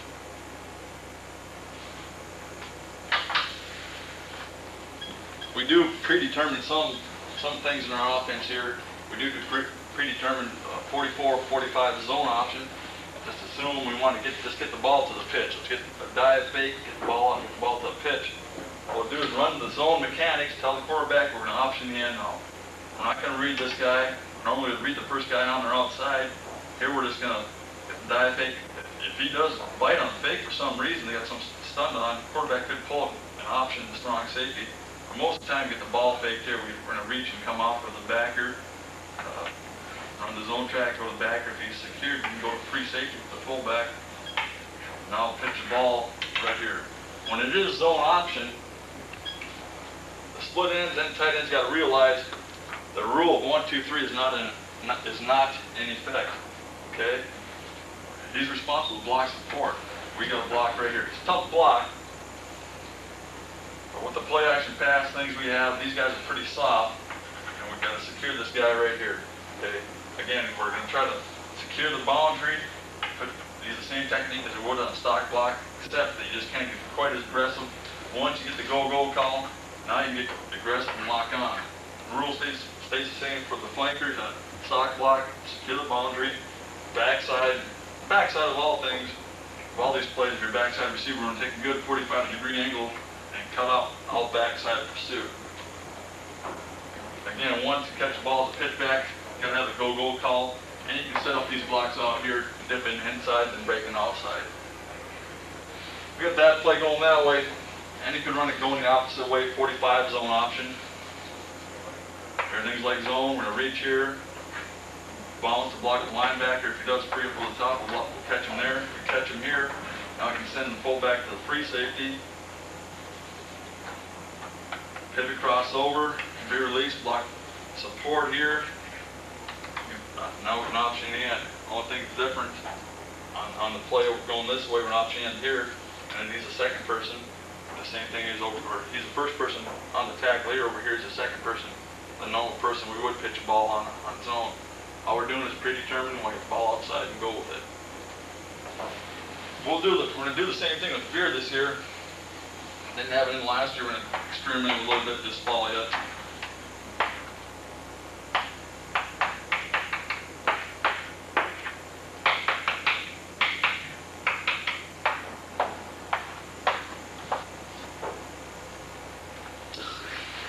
To complement the triple option, the two-way option series, we have just straight dives, 42, 43 dive, 44, 45 scoop. Everybody knows who's getting the ball at the straight dive. Go 42 dive right here. Again, we're attacking the two-hole, making it look like Veer. Quarterback can use the same technique. We're going to Veer release and block everything like Veer, making it look like Veer. We're going to still block for the pitch over here. And try to fool them a little bit inside release with the cutoff here. Only thing different on the plays is this fullback here. He's gonna get the ball, and he's simply gonna run the daylight. If the nose guard slants backside here, the daylight's gonna open up straight ahead. Okay. What he's gonna end up doing is kind of feeling the switch, see what's happening on that. If we're trying to switch him, get movement. If the nose guard's coming over top, you've got the opportunity to cut back behind him. Cut back behind him. So that would be 42 dive. Simple dive play all the way. The receivers make it look like 42 Veer. If we're going to go 43 dive, it'd be the same thing. Read the nose guard. If you can cut back behind, run the daylight behind. If not, if he's going back door, daylight should be straight ahead. 44, 45 scoop. Only thing difference on the play is the aiming point of the fullback. And this is one of those plays where he's got to have a little bit more patience to give this play a chance to develop. We're not going to try to cut the nose guard here. We're going to stay high, try to run him down the line. Again, we're aiming at the 4-hole. The running back, he knows he's getting the ball. His eye's got to go to that nose guard. That nose guard's coming towards him. We're going to cut it back behind him. If he goes the other way, we'll take a track. Zone step, go to back, we'll play side guard. If the center's uncovered, nose guard's backside.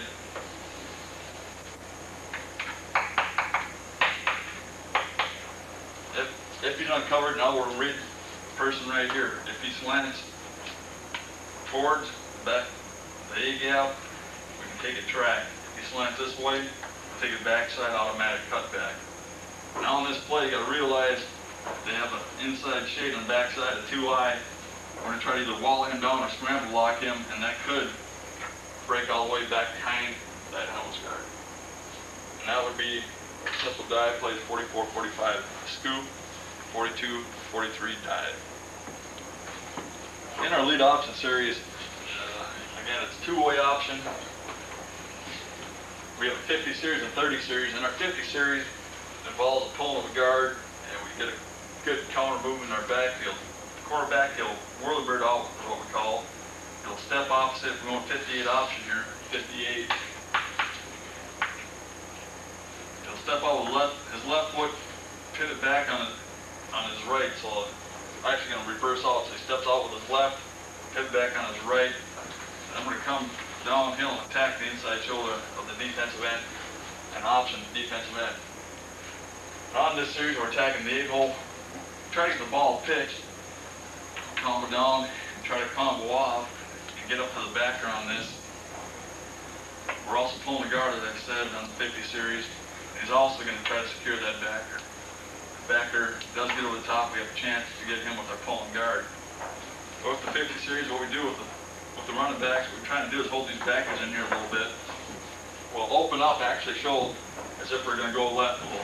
We'll pivot on our left foot, both of them, and flash the cheek. Pivot and flash. Hopefully it'll hold these backs a little bit, and moving our double teams can pick him up, or the pulling guard buy him some time to pick up the linebacker. If the linebacker does get over the top, quarterbacks, they're realizing then we're two-on-one out here. They usually keep the ball and try to get up inside and get some yards. On this right here now, lead backs, going to pivot crossover. Once we pivot, flash ahead. Now they're going to push back out that left foot, cross over and go. And running towards the tight end side here, it's a little bit tighter than attacking a strong safety or somebody out here. Here we're going to attack the corner. If the end does decide to go to pitch, we've got to get inside him and get up to that corner. He's responsible to block the corner no matter what. As a pitch back, it's your responsibility to run in the same set of tracks as that lead back. Two of you, if you're running in snow, once we get to this point right here, there should only be one set of tracks. If you do get out of the track, get the ball pitched, and this guy decides to juke and drive us, and you're running over here, it's your fault that you get the big time collision. You want to be running the same set of tracks. If he does, you've got to wait, you should be running the same set of tracks. Then we'll get some yards going north and south. That would be 58 option. That's a counter series and backfield. Backside with all these options. You want a good inside release, 45-degree angle cut off on the backside. 38 option. All that is a speed option, lead option for us. It'd be the same thing in the backfield, except we don't pull the guard at all. It's something we'd like to use down the goal line where we only need 1 or 2 yards. It's 3rd down and 1. We just want to see how fast the linebacker really is, and it's a foot race to the outside. Quarterback's just going to step back now. So whirlybird, he's going to step back on his left foot and step back with his right and gather. Pause for a little bit and let the pitch back get some relationship with you.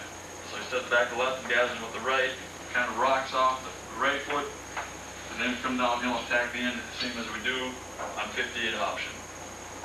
On 38 option, there is no counter. We just pivot, crossover, and go. Same responsibility for lead back, second back, running the same set of the tracks. Quarterback's in the option end. He takes you. We're going to pitch the ball.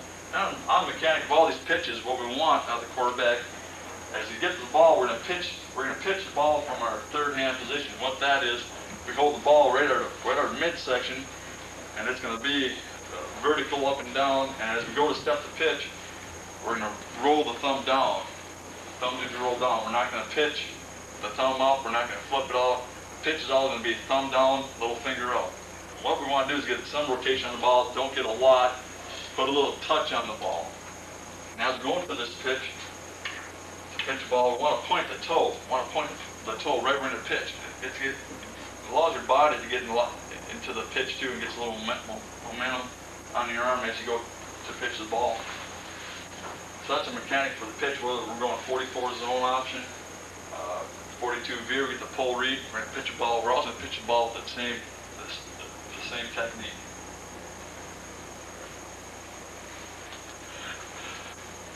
Our 20 series, which is a dive option series with the quarterback countering out behind the center, is another part of our two-way option package. We're going to go 22 option. We're going to attack the 2 up to the right. Again, on all options, whenever you hear option, we're option the end. tight end will be blocking support. If we're in twins formation, the split end would be blocking support. So whenever we have option, it's a two-way option, and we always have to block support. There's no longer, the 1-2-3 rule doesn't no longer have any effect on who we're blocking. Whenever we're going option again, flanker, here's his push and stock rules. Want to secure the boundary. And if we're in twins or pro, your backside receiver again, get backside cut off. Be the tight end right now, get backside cut off by the corner. The quarterback on the 20 series, what he needs to do, if we're going 22 option, attacking a 2-hole, he's got to get depth as he pivots. We want him to get depth as he pivots. As we go in the 22 dive, along with the option, we've got to get depth on 22 dive to allow the running back to cut back behind the nose guard if he does cut back. 22 option, we want to keep the same. Get depth, pivot, running back, his footwork.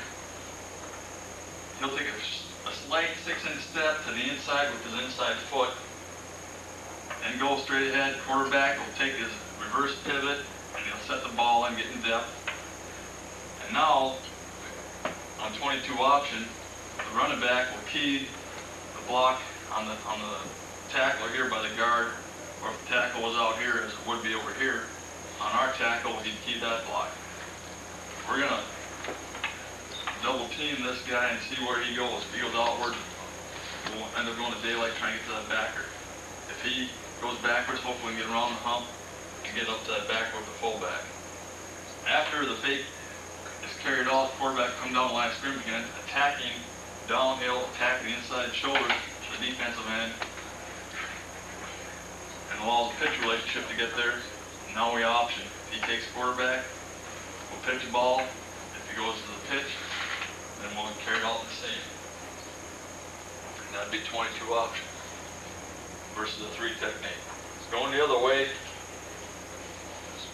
this 5 technique.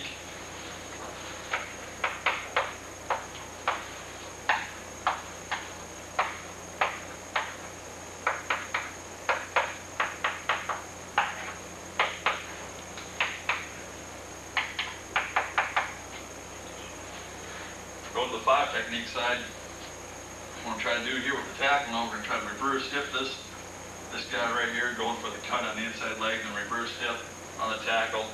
Run back again, we'll read this block here, going 23 option to see if we can find the crease through here to get the backer, have to go around to get to the backer.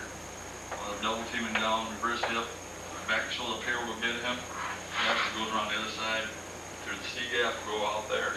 Quarterback reverse pivot, 23. Dive fake, again, attack downhill, option to end, go to pitch, should get the crease and run. Tight end should be released. Again, block to secure the boundary and it's be released. If we do get to the pitch, remember the running back should use his go-go call so the tight end can be more aggressive and attack that corner. Let's assume the quarterback keeps the ball and carries and tries to get in the crease. We also want him to give the go-go call also. It's very important. If he doesn't, the tight end doesn't know exactly where the ball is, he's assuming it's going to be pitched. If we get the go-go call in here again, you get more aggressive, and the quarterback can get in the crease and run.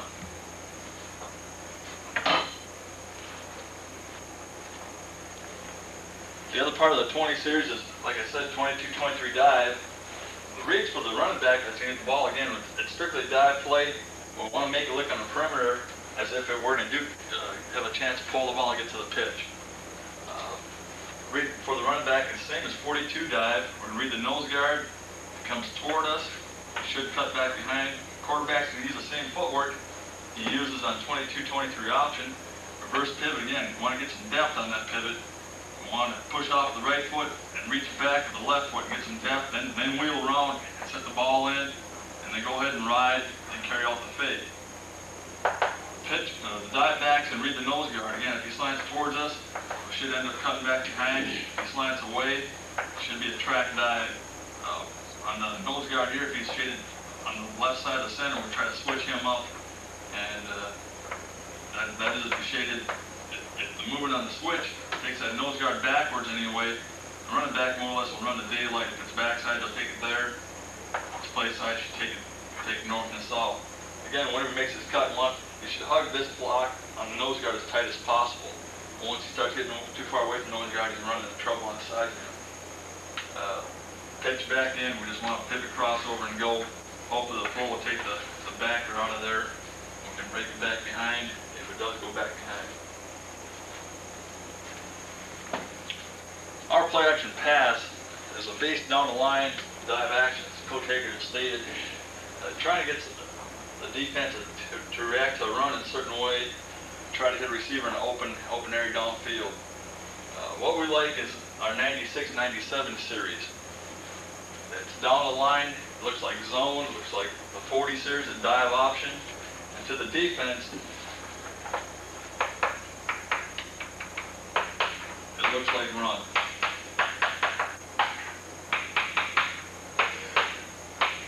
With our offensive line, we don't show pass on play side or backside. What we end up doing is play side cutting. The lead back, he's responsible for blocking the in-man line of scrimmage. His block is very similar to what it is on 46, 47 keep. We're going to try to load up the end. Aiming point is about a yard wider than what his original stance is. We want to run a nice straight line, using the same technique you would on keep, stepping first with his inside foot. Quarterback, important thing for him to do is when he gets a snap from the center, is make it look like keep, make it look like zone, and come down the line of scrimmage and keep the ball down. If you come up out of the line of scrimmage and put the ball up here right away, everybody on defense is definitely a signal defense is going to be passed, and we haven't fooled anybody.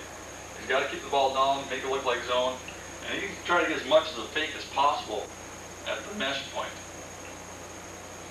The pitch back on this 796, it's like 44 zone for him. Pivot, crossover, and goal. For us, it's kind of a four-way option. We're going to have four possibilities for people to get the ball. The pattern we like to get is a 7 pattern. We call it 796. Again, the first number tells you pattern. We're using 90 action is down the line dive action, and 6 tells us the direction we're going to go. So 796, what we're looking for is a little dump pass right in behind the strong safety, trying to get bite on him with the down the line action, and we'll throw the ball in right behind here. The free safety is on a bite also with the play action. Split in has a choice to either settle down in the pocket here or take it behind the free safety. Most of the time we'll take it in here. They get the ball thrown in here. Then if the free safety doesn't take the right angle for the point here, you have a chance to get in behind him and get a long yardage gain out of it. This complementary route out here, what we like out here is a 9-yard stop, pivot, come back to the outside, 7-yard out. So looking back to go out 9 yards, stop, pivot back towards quarterback, then float out, float away from the underneath coverage towards the sideline. Quarterback's coming down the line, make his read the strong safety. If he hangs, take away this, hopefully, well, the corner backpedaling, if he doesn't backpedal, if he also bites for some reason, the flanker also has a possibility to do that. If he just flat out bites, we got him fooled, the flanker can take him D2. If he does backpedal, does everything right, we should be able to put the ball to the flanker out here at a 7-yard out. If the strong safety does bite, quarterback, once he gets past the mesh point, can belly back a little bit and stick the ball into the split end. The thing we like about this pattern, the quarterback coming down the line, and he can belly back a little bit to get things rolling this way. We want him to throw the ball on the run a little bit. The thing we like about it is that it's going to be a short throw if he does throw the ball. We're not setting back up in the pocket here where it's a 20-yard throw. It's probably be a 15, maybe even 10-yard throw at times. Out here, of course, it's going to be a further throw, but it's still not a 35-yard throw from the pocket. You might throw the ball, come down the line further. Now let's assume they're in man coverage. They cover both. They're all over them, stuck on glue. If the flanker sees a man coverage, he'll take it off. He's covered tight. He'll snake it back up. We call that the snake route. The strong safety hangs with the split end. What we'll end up doing, quarterback will see that. Now we'll carry out the third phase. We'll try to set the ball in here, first, second. We'll call it the third phase, then option anybody, the first person we see. Could be a linebacker coming over top, could pitch the ball there. Free safety for some reason shows up, could pitch the ball there. So we also have the third and fourth phase part of this thing.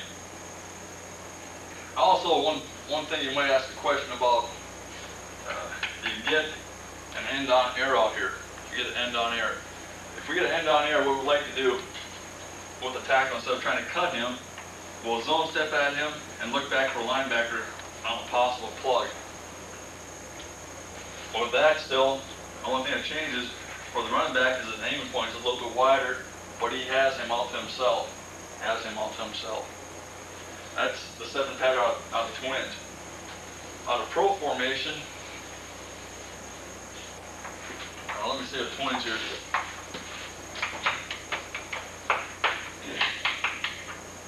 Another pattern we like out of twins is what we call the 5 pattern, 596. Everything stays the same here. The thing that changes out here is the pattern. What we like to do is angle the flanker out a little bit. What we're doing is trying to buy some time. And he's kind of patient at this, then breaks it off, hopefully behind a strong safety. Trying to hit him in a window right here. Flanker, with the split end, we're going to send him on an arrow route. He goes straight to the sidelines and bends it up. That's trying to get that strong safety to pull out a little bit. If he wants to hang in here, we'll try to put the ball in right there to the split end. Again, we're reaching a strong safety on this. We've got a possibility for 2 receivers to get the ball. And if they do cover both of them, we'll always have a third, the quarterback carrying out the third phase of it on the option. So that's a 5 pattern. It's another way to try to get the ball in here. If they're somehow trying to cover the split end a little bit tougher, put someone on the line, you got a chance to throw the ball in right here with this type of pattern for us. Out of pro formation, we'll stay with the same series, 96, 97, down the line, play action pass. Out of pro formation, we like the 6 pattern. What it is, it's a 1 receiver route. We're looking to push. Going pro right, 696. We're looking to push somewhat of a stock block. If for some reason this guy does come up and bite, we can take it by him. Most of the time, what happens, the corner's going to honor us enough where we end up pushing, stopping at 9 yards, pivot, and then we fade back outside a little bit. It's a stop route. We go up 9. Say I'm the receiver going up 9. I'm going to stop, pivot towards back to quarterback. Then I'm going to float out. And that's what we're looking at for that route. It's going to 9 yards, somewhere right around 9 yards. Stop, pivot, and float out. We got down the line action. Again, trying to make it look like zone, make it look like heat. Trying to get that strong safety to bite. If he does bite, shoot, we can throw the ball out here. If not, he still has to cover a long ways to get out there. If he doesn't cover it, we can still come around, maybe possibly option a linebacker out over the top. Go to this side, let's just assume you have a rolled up coverage. As such, what we like over here, whenever you get the rolled up coverage, is to get the receiver to outside release into the side pocket. We go, that'd be 697. Play side cut. If we do happen to get someone down here, the running back can go to the next level, possibly pick a linebacker over the top on the straight. Quarterback can come down the line to the left now, looking to throw the ball inside pocket. If they do funnel the side pocket, we can come out and run the next third person exchange here. An option, the first person that shows up, whoever it may be, if no one does show up, quarterback can get in the crease and run. Also out of pro formation, we like to get our tight end involved somewhat. In the Twins formation, if we go 796 away, what we'd have the tight end do, he'd inside release and go downfield and occupy the backside corner. And pro right 096 quick route.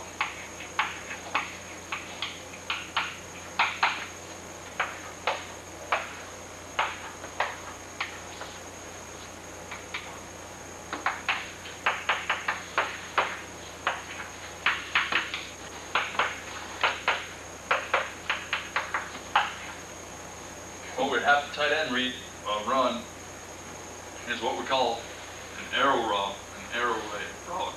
What he does is releases, and tries to attack that flat as quick as possible. Flanker runs a simple O route, 12-yard curl, and he has the opportunity to break it off on a post. He reads somewhat of a trigger by the free safety. Again, it's 96 action down the line. If we do get a trigger out of the strong safety, we can throw the ball into the curl. The strong safety wants to hang back, take away the curl, we can dump the ball off to the tight end here. And right now we're experimenting with it. We've angled the tight end here in the future, trying to throw the ball over. It'd be his outside shoulder. And now we're having the tight end try to just a wide veer release and try to throw the ball over his inside shoulder so he can catch the ball facing the defense. And right now we're in experiment stage with it. If we come back next year, we'll give you our final result.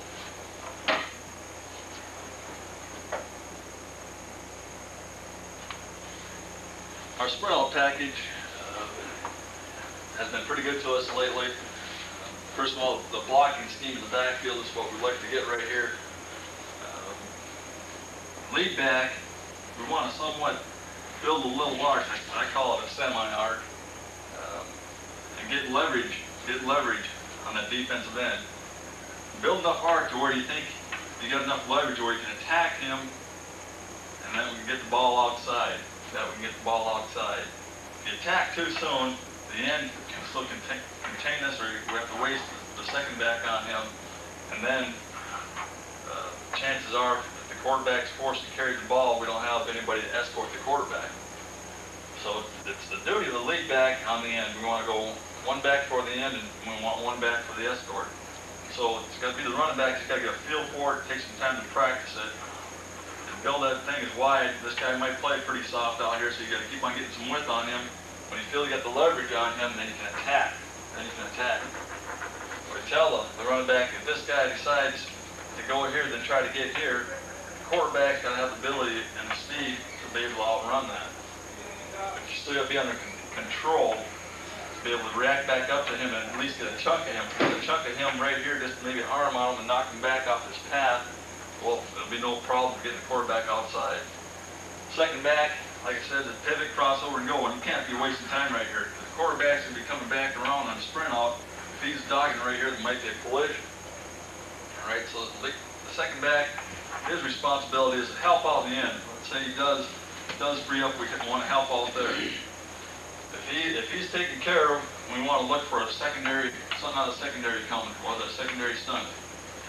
If there's nothing coming from there, then we'll look back inside for whether it could be a defensive lineman freeing up or a linebacker plugging from the backside.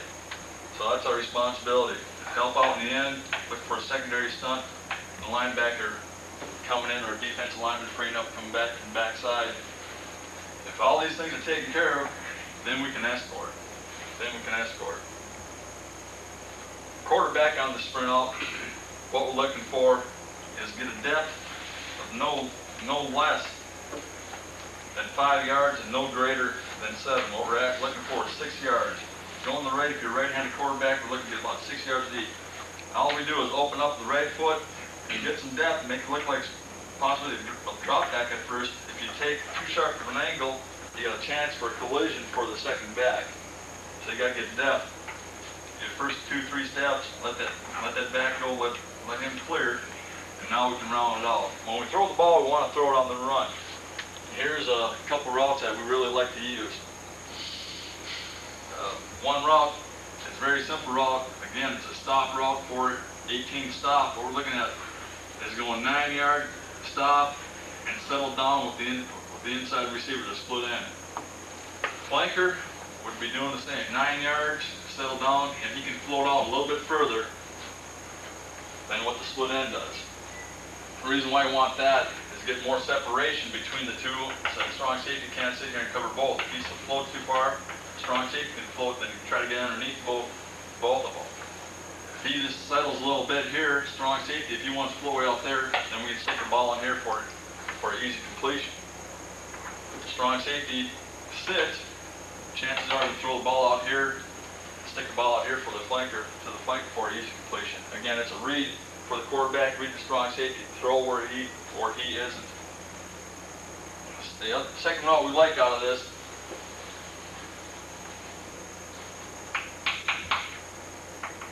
we like out of this is what we call, the last one was 418 out. Next one we like is 818 out. On this route, the flanker is going to run down 12 yards and break out back to 10. This is a true all route. He's going to go down 10 yards and break it out at 10. Split end is going to go down 15 yards and break it off to the flag for 3 steps, depth about 18 yards, then break it out at about 18 yards.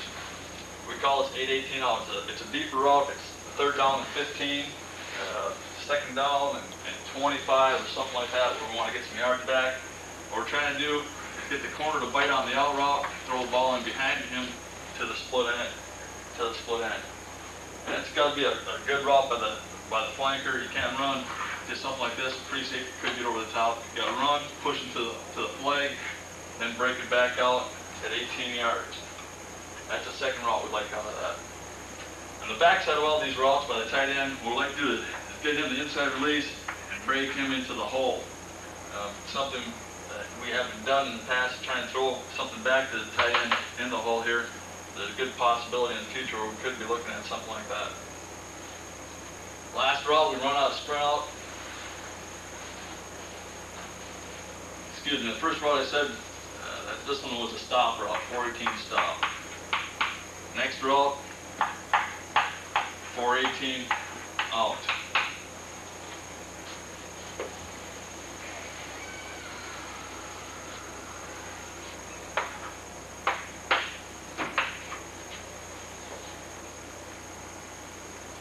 On this route here, what we want out of the flanker, we want him to run 18 yard back to 16 yard out. All right, we're going a little bit deeper with him than usual. 18 yard back to 16 yard out. What we're trying to do is flood a zone on this. We're going to flood the right zone again with the sprint out. What we do with the split end is to go down 9 yards, break it out right there. Come back to the ball a little bit. Okay, what we're trying to do is flood the zone. See if the strong safety wants to cover this. We'll push deep enough and break it out here. Again, throw the ball to the deeper person first. If that's covered, try to throw the ball in here. If that's covered, then we'll run the ball. And for the quarterback, the past couple of years, we've all said this has been a run pass option. Run first, pass second. We seldom pass, and usually the quarterback, we call a pass, he's going to try to throw the ball. So eliminate that by calling more runs. But anyway, quarterbacks can be greedy. When they call a pass, they're going to throw it. If you got a smart quarterback that'll read things, then run it second. Something that just ingrained in their blood, I guess. But this is the routes we like out of twins formation.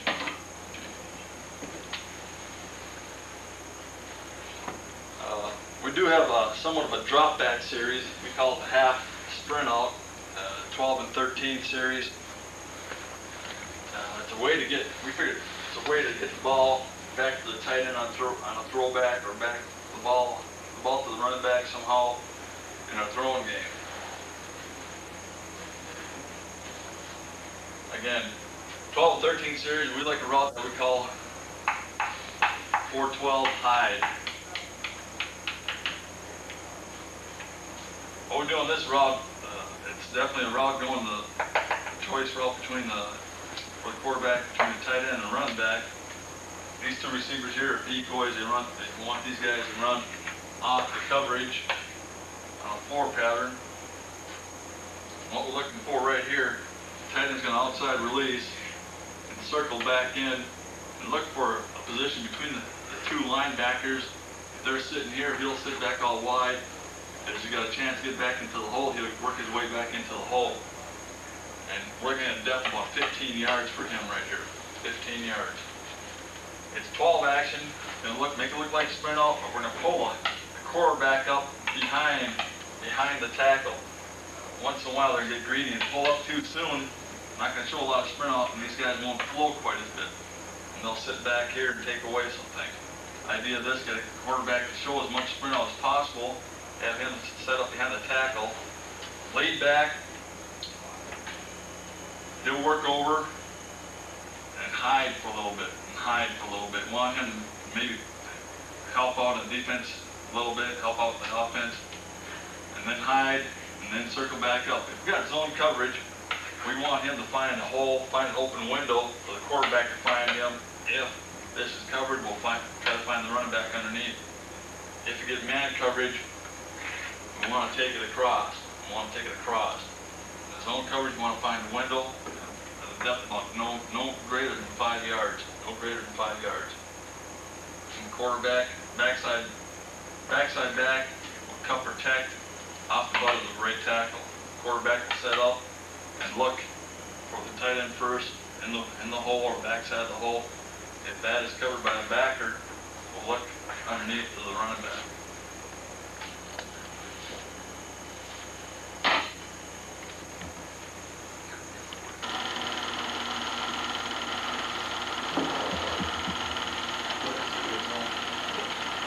All right, looking first of all at the offensive line scheme, we just want to let that run a little bit through 44-45 zone.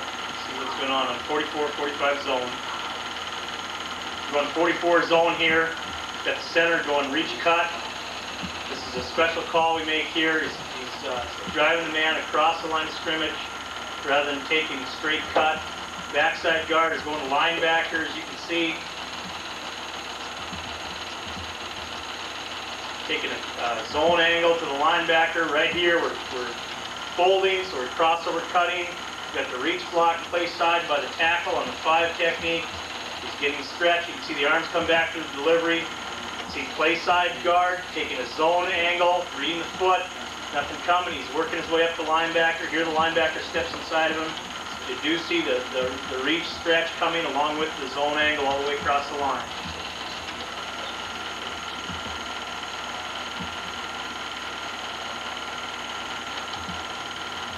Looking at the same play. Should be going 44 here, going to the 5 technique. We're going to reach. Look for the linebacker. The linebacker ducks inside. We're in pretty good shape there. We've got the reach established. We missed the cut a little bit here. We'd like to tie up his feet a little bit longer. We're taking the backside linebacker with backside guard, cutting him off. Good angle there. Reach the full end. He's trying to cross the face there. We take him on a cut and secure this player from crossing the face, backside. Reach the full end technique right there.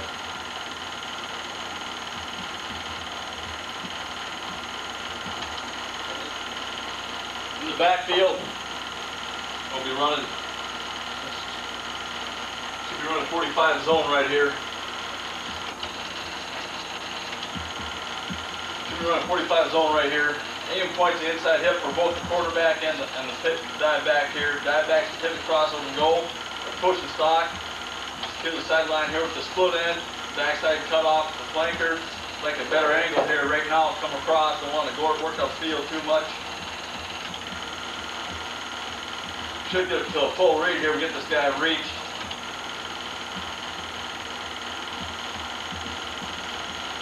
Again, the read for the quarterback is that. This 5 technique here, we go 45 zone. If he stretches and hands the ball off, if he sticks and slants, we're going to pull it. He stretches and hands the ball off right here. It's pretty good right here. In the inside hip. Breaking arm tackle.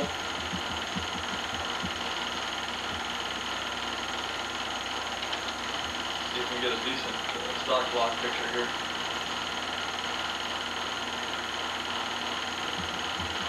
There's 44 zone. Again, inside hip, we're going to run a daylight, make someone miss you, now we're in an open field. That's it, 44 zone, 45 zone. See a pointer on that. All right, looking at 44-45 scoop.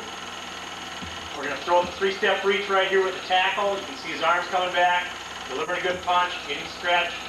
Scoop, read the foot, the base of the linebacker. Here we're just locking on with a scoop call by the center. He's just going to drive that nose any direction he wants to take him. Drive him past the hole.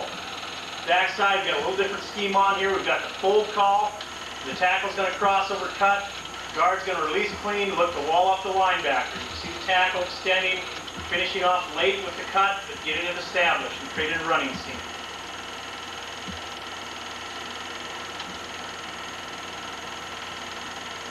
Looking at a little bit different look. Again, we're going to get the reach block here. Guard's going to track up. He's kind of drifting on his track here. He wants to track a little bit straighter. Center's walling out. This time the nose guard just takes a dive.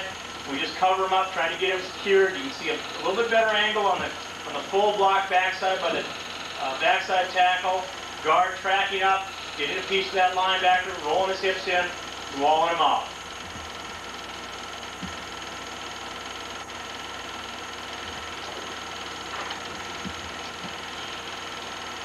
Backfield here, you can see 45 scoop. Technique we want by the back here. We want to step first with the inside step right, inside foot right here, stepping forward at a slight angle.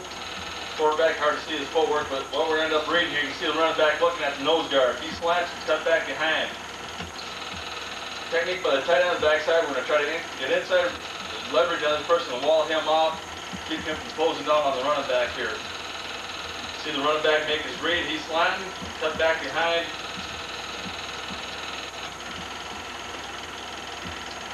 Run the daylight pads down.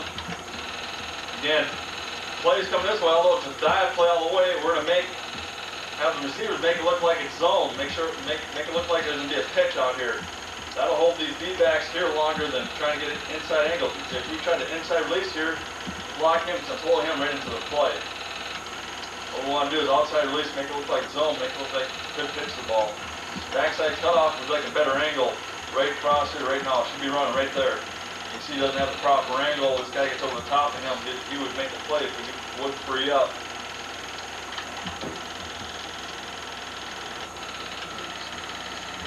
All right, looking at inside veer. We're going 43 veer here. Looking for tackle, play side. He's going to doodad off. Taking a step with his inside foot, ripping through with his outside shoulder. Vision is on this linebacker. He's going to try to get to that linebacker cleanly and take a cut on him, just like he does. That's a nice example of a cut block there. Looking at the play side guard on the Okie, against the Okie defense. We've got a combo double team on. The center is the post man. It's actually 42 combo. This play side guard is the seal man. He's going to step directly at him, punch help. Work north, look to try to combo off the backside linebacker. Backside guard is going to take a zone double, the zone cutoff angle, just strive for movement, try to pick up the linebacker in the wash. Center's got help on either side, so he's just going to unload, try to get maximum movement. Backside, we've got an inside shade here, what we call a 4-eye. The tackle's going to take his reach full in and just assume that guy is going to be the full player and cut him off. Take a cut.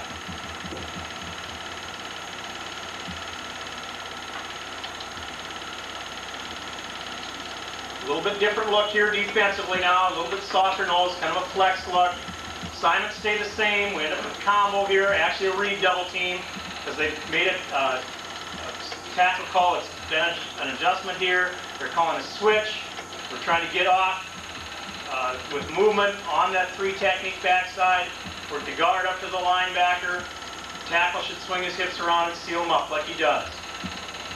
Got a read double team on with the tackle and play side guard. That's the kind of movement we like. Roll him back into the linebacker. Force him to make a decision. You can see the play side tackle gets hung up a little bit here. His pad level's a little bit too high. Wants to rip underneath the armpit of that defender and take the linebacker as he clears through the 5 technique.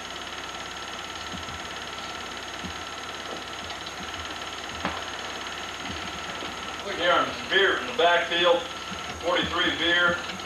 We're going to step first with our inside foot again, going straight ahead. Want to be under control. Coaching point against Okie. Whenever we have Okie here, we want to run it back and follow that tackle's butt off. Follow the tackle's butt. They have a tendency too much to cut back behind things here. The quarterback can't ride as long. Then you want to do, if he follows the tackle's butt out long enough, the quarterback can step and ride and get a true read of what's going on. Here we probably could have got the full read. Maybe they just gave the ball if they realized that linebacker was getting over the top. By the pitch back, here's the pivot crossover and go. Catch a little ground here. We don't want to lose any ground on a pivot crossover and go. We're going to push the stock to third person. We're going to read him for dive. Option him block here. Push the stock. Secure the boundary. You're hitting the outside shoulder. Want him to stop when this person stops. If we push, he's backlined, he stops, we should be stopping. Good job by the run back there following the crease. All right. First 4-eye, we're just gonna go with the zone scheme up front and just zone step everything. He ends up locking on the tackle. Quarterback reads the 4-eye because he is on the tackle, reads him for dive, he stretches. We hand the ball off. That frees up the guard, he goes up the backer. Play side backer runs out. Dive back, hits the trees, plane. Free safety wants to fill the alley here. Get some guys some speed and can outrun some people in secondary. Again, we're always blocking for a pitch out here, assuming that we're going to get the full read and block the pitch. We do get the pitch on the big, there's a big play here also, because we have our players in the right position to make plays for us.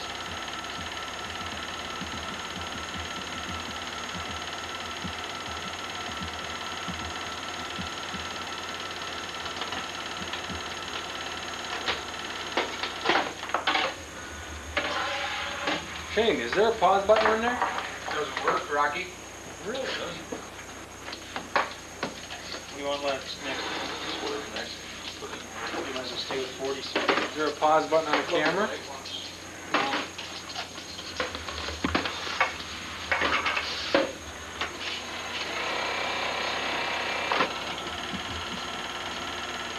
All right, we're looking at 44 load here. Basic rule for linemen on load is if you're covered, you lock on with a 3-step reach. If you're uncovered, you double down. It's a play side rule. Here you can see the tackle locking on with 3-step reach, trying to get movement. We need to have better movement than that initially off the ball.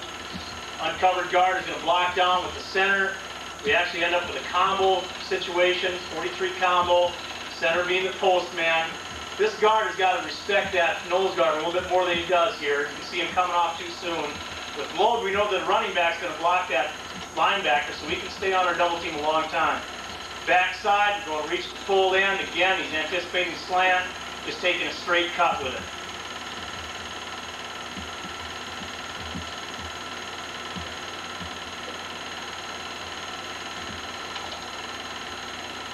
It's down to a goal line situation. We're going to shorten our splits down a little bit. We'd like to avoid getting any narrower than 1 foot split because it just doesn't give the back any room for any type of movement at all. Looking backside initially, you can see we're just taking a zone angle. We're just trying to cut people off. Play side, we're working one-on-one here. That's kind of double or kind of load block we want. Get movement off the line of scrimmage. Get him back on his heels. Stay with him. There we slip off a little bit late. The quarterback's good enough athlete to make a play on it. I want to make a comment on that last play.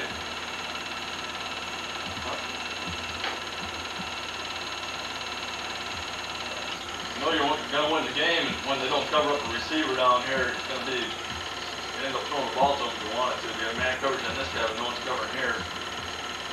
He doesn't know who to block.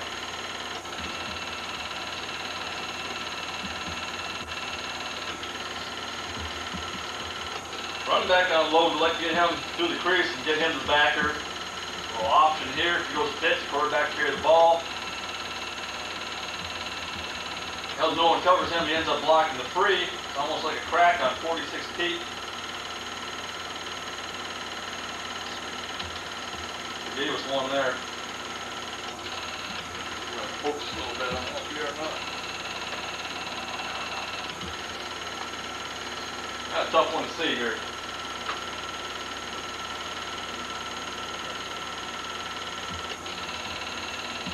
Here's low, he's going to go tight end side. We get a firing end. Tight end secures him. Running back's going to read that, bounce her off, block linebacker. Little option, strong safety. Again, quarterback's got to be patient. He's got some feet here. He bounces around. Ends up making a play out of nothing. Can't allow that penetration.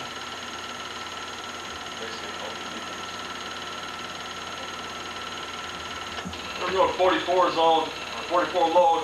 Running back's going to read the block on the tackle right here. Tackle on the tackle. If he slants and the bounce around outside like he does right here, gets the backer. That's where you want to have good technique and put the wood to him. Quarterback should be able to read that block. Maybe possibility of breaking it back out here. He's going to run the daylight. Again, on this play, we're or block or pitch, I'll assume the ball could be pitched as a receiver.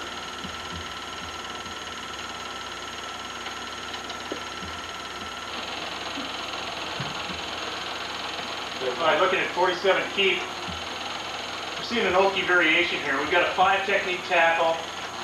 On keep, we're going to combo that tackle. It'd be a 4 combo because the tackle's a post man. See the tackle coming off hard here. It is hard to charge as you possibly can. Tight end's going to seal down. Backside or play side guard is going to take zone double, the zone cutoff angle. Just work the double team. Here he ends up getting a piece to the linebacker at the end of the play. Good technique for him.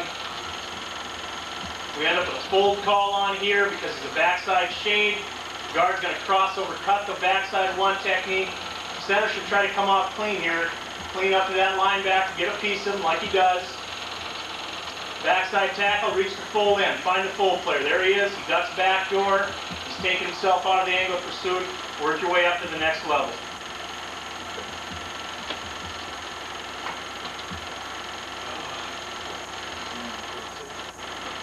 .46 keep, again, even point, tight end side, a yard wider than the end defender here. We're going to load up the end.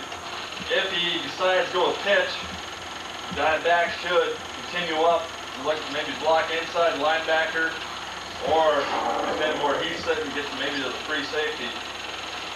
Quarterback has enough patience to realize the ball could go inside or outside this block. This guy just flips around and shows his numbers. The fullback will kick him out. Quarterback should go up inside. The thing that he's got to be aware of, chances are, this guy, the linebacker could go over the top of all his double team. Heck, the double team right here rolls back into his lap. And if he's out over the top, quarterback's going to be enough control to attack back on his inside shoulder and break an arm tackle. And we're blocking for pitch out here all the time. Break down, secure the ball. This is a pretty good job right here. Keep your feet going, keep your shoulder pads square. Backside tight end, backside cutoff, inside release. Try to get to the backside corner. It's a good job here by his running back. Good block.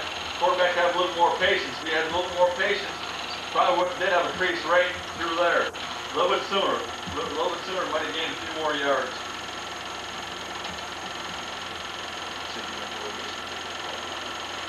Here's our fly motion I was talking about. Get a couple steps down. Ends up being somewhat of an offset eye. Double team down. Here's one where we kick him out. Quarterback goes up inside. The linebacker getting over the top, so he's got enough feet to come back down and attack his inside shoulder.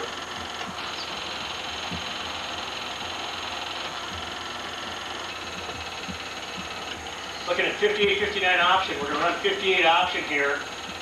Because of the over front play side, we end up with a 4 read, meaning the tackle has no backside help. He's getting good arm punch here. Tight end's coming down on the double team. It's a good job by the tight end, just rolling him down, securing that down player. Guard ends up with an 8 call because of the fact that he is covered. Center's blocking back to fill for the pulling guard.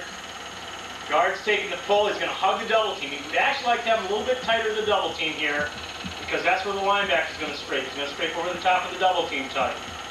Comes out, gets a piece of him there. We want him to stay on his feet a little bit longer. We're going to block high. We want to run through the target, not to the target. Backside tackle, working upfield, securing the full player coming back. Actually, it's the linebacker coming back. We have a special call we can make here. It's called a homeboy call. It tells the tackle, you fold cut this 3 technique. Center's going to ignore the 3 technique block back and just work directly up the linebacker. Just a slight adjustment we can get to if we can secure that cut backside on the fold. In the backfield,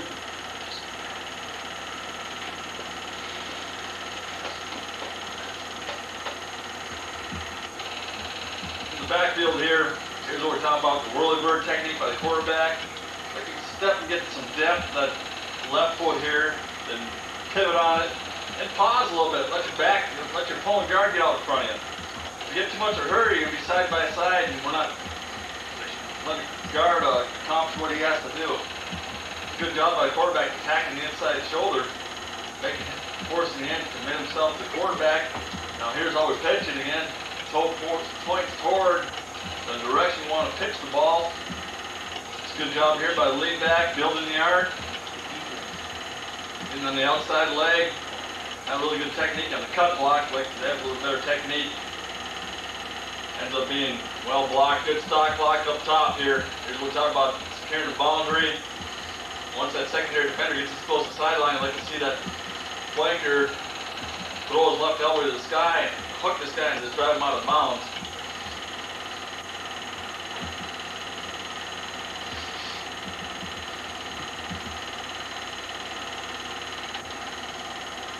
Be able to see footwork here a little bit better down here. We're going 59 option. Then we're going to pivot to the right, flash the cheek to the right.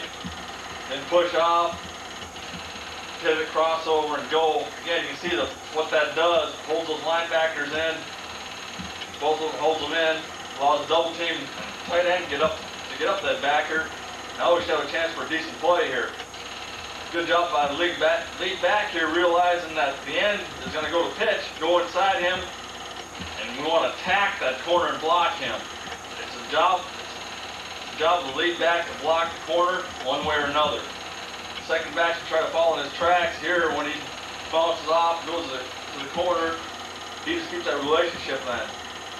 Got a chance for a decent play here.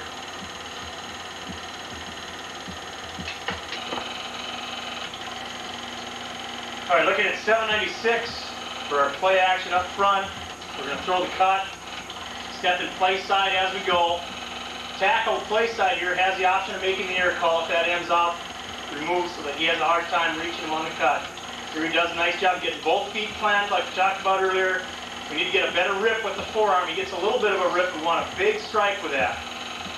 Working back down, you see the guard's going to help post up and dump on the nose guard. Backside guard's going to post up. Backside tap's going to help dump. And he's checking back visually, turning back, picking up any trash that might develop backside. We're thinking pass first. If we hear the go-go call, we know that it's a run, and then we'll get downfield. On 796 again, tackle should reach cut here. He's throwing a little head fake. It's not very good technique. The head goes down. We end up missing him. Creating trash for the back to pick up. That's not a good situation. Looking back across the line, we're getting pretty good cuts here. The thing that we look for is keeping the defender's hands down. Plus, we're selling run good because we got linebackers scraping tight, staying tight on the line of scrimmage.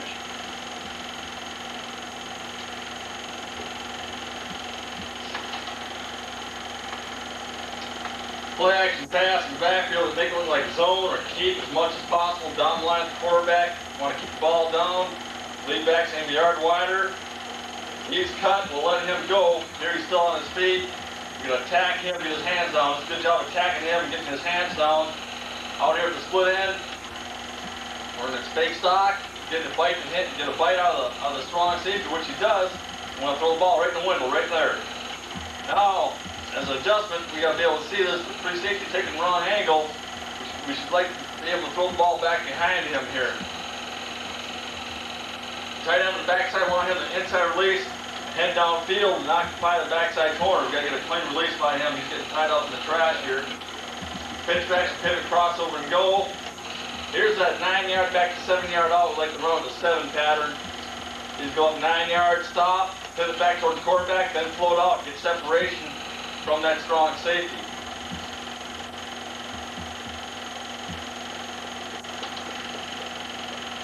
Right here it is again. Play side cut with attack. We can get him now.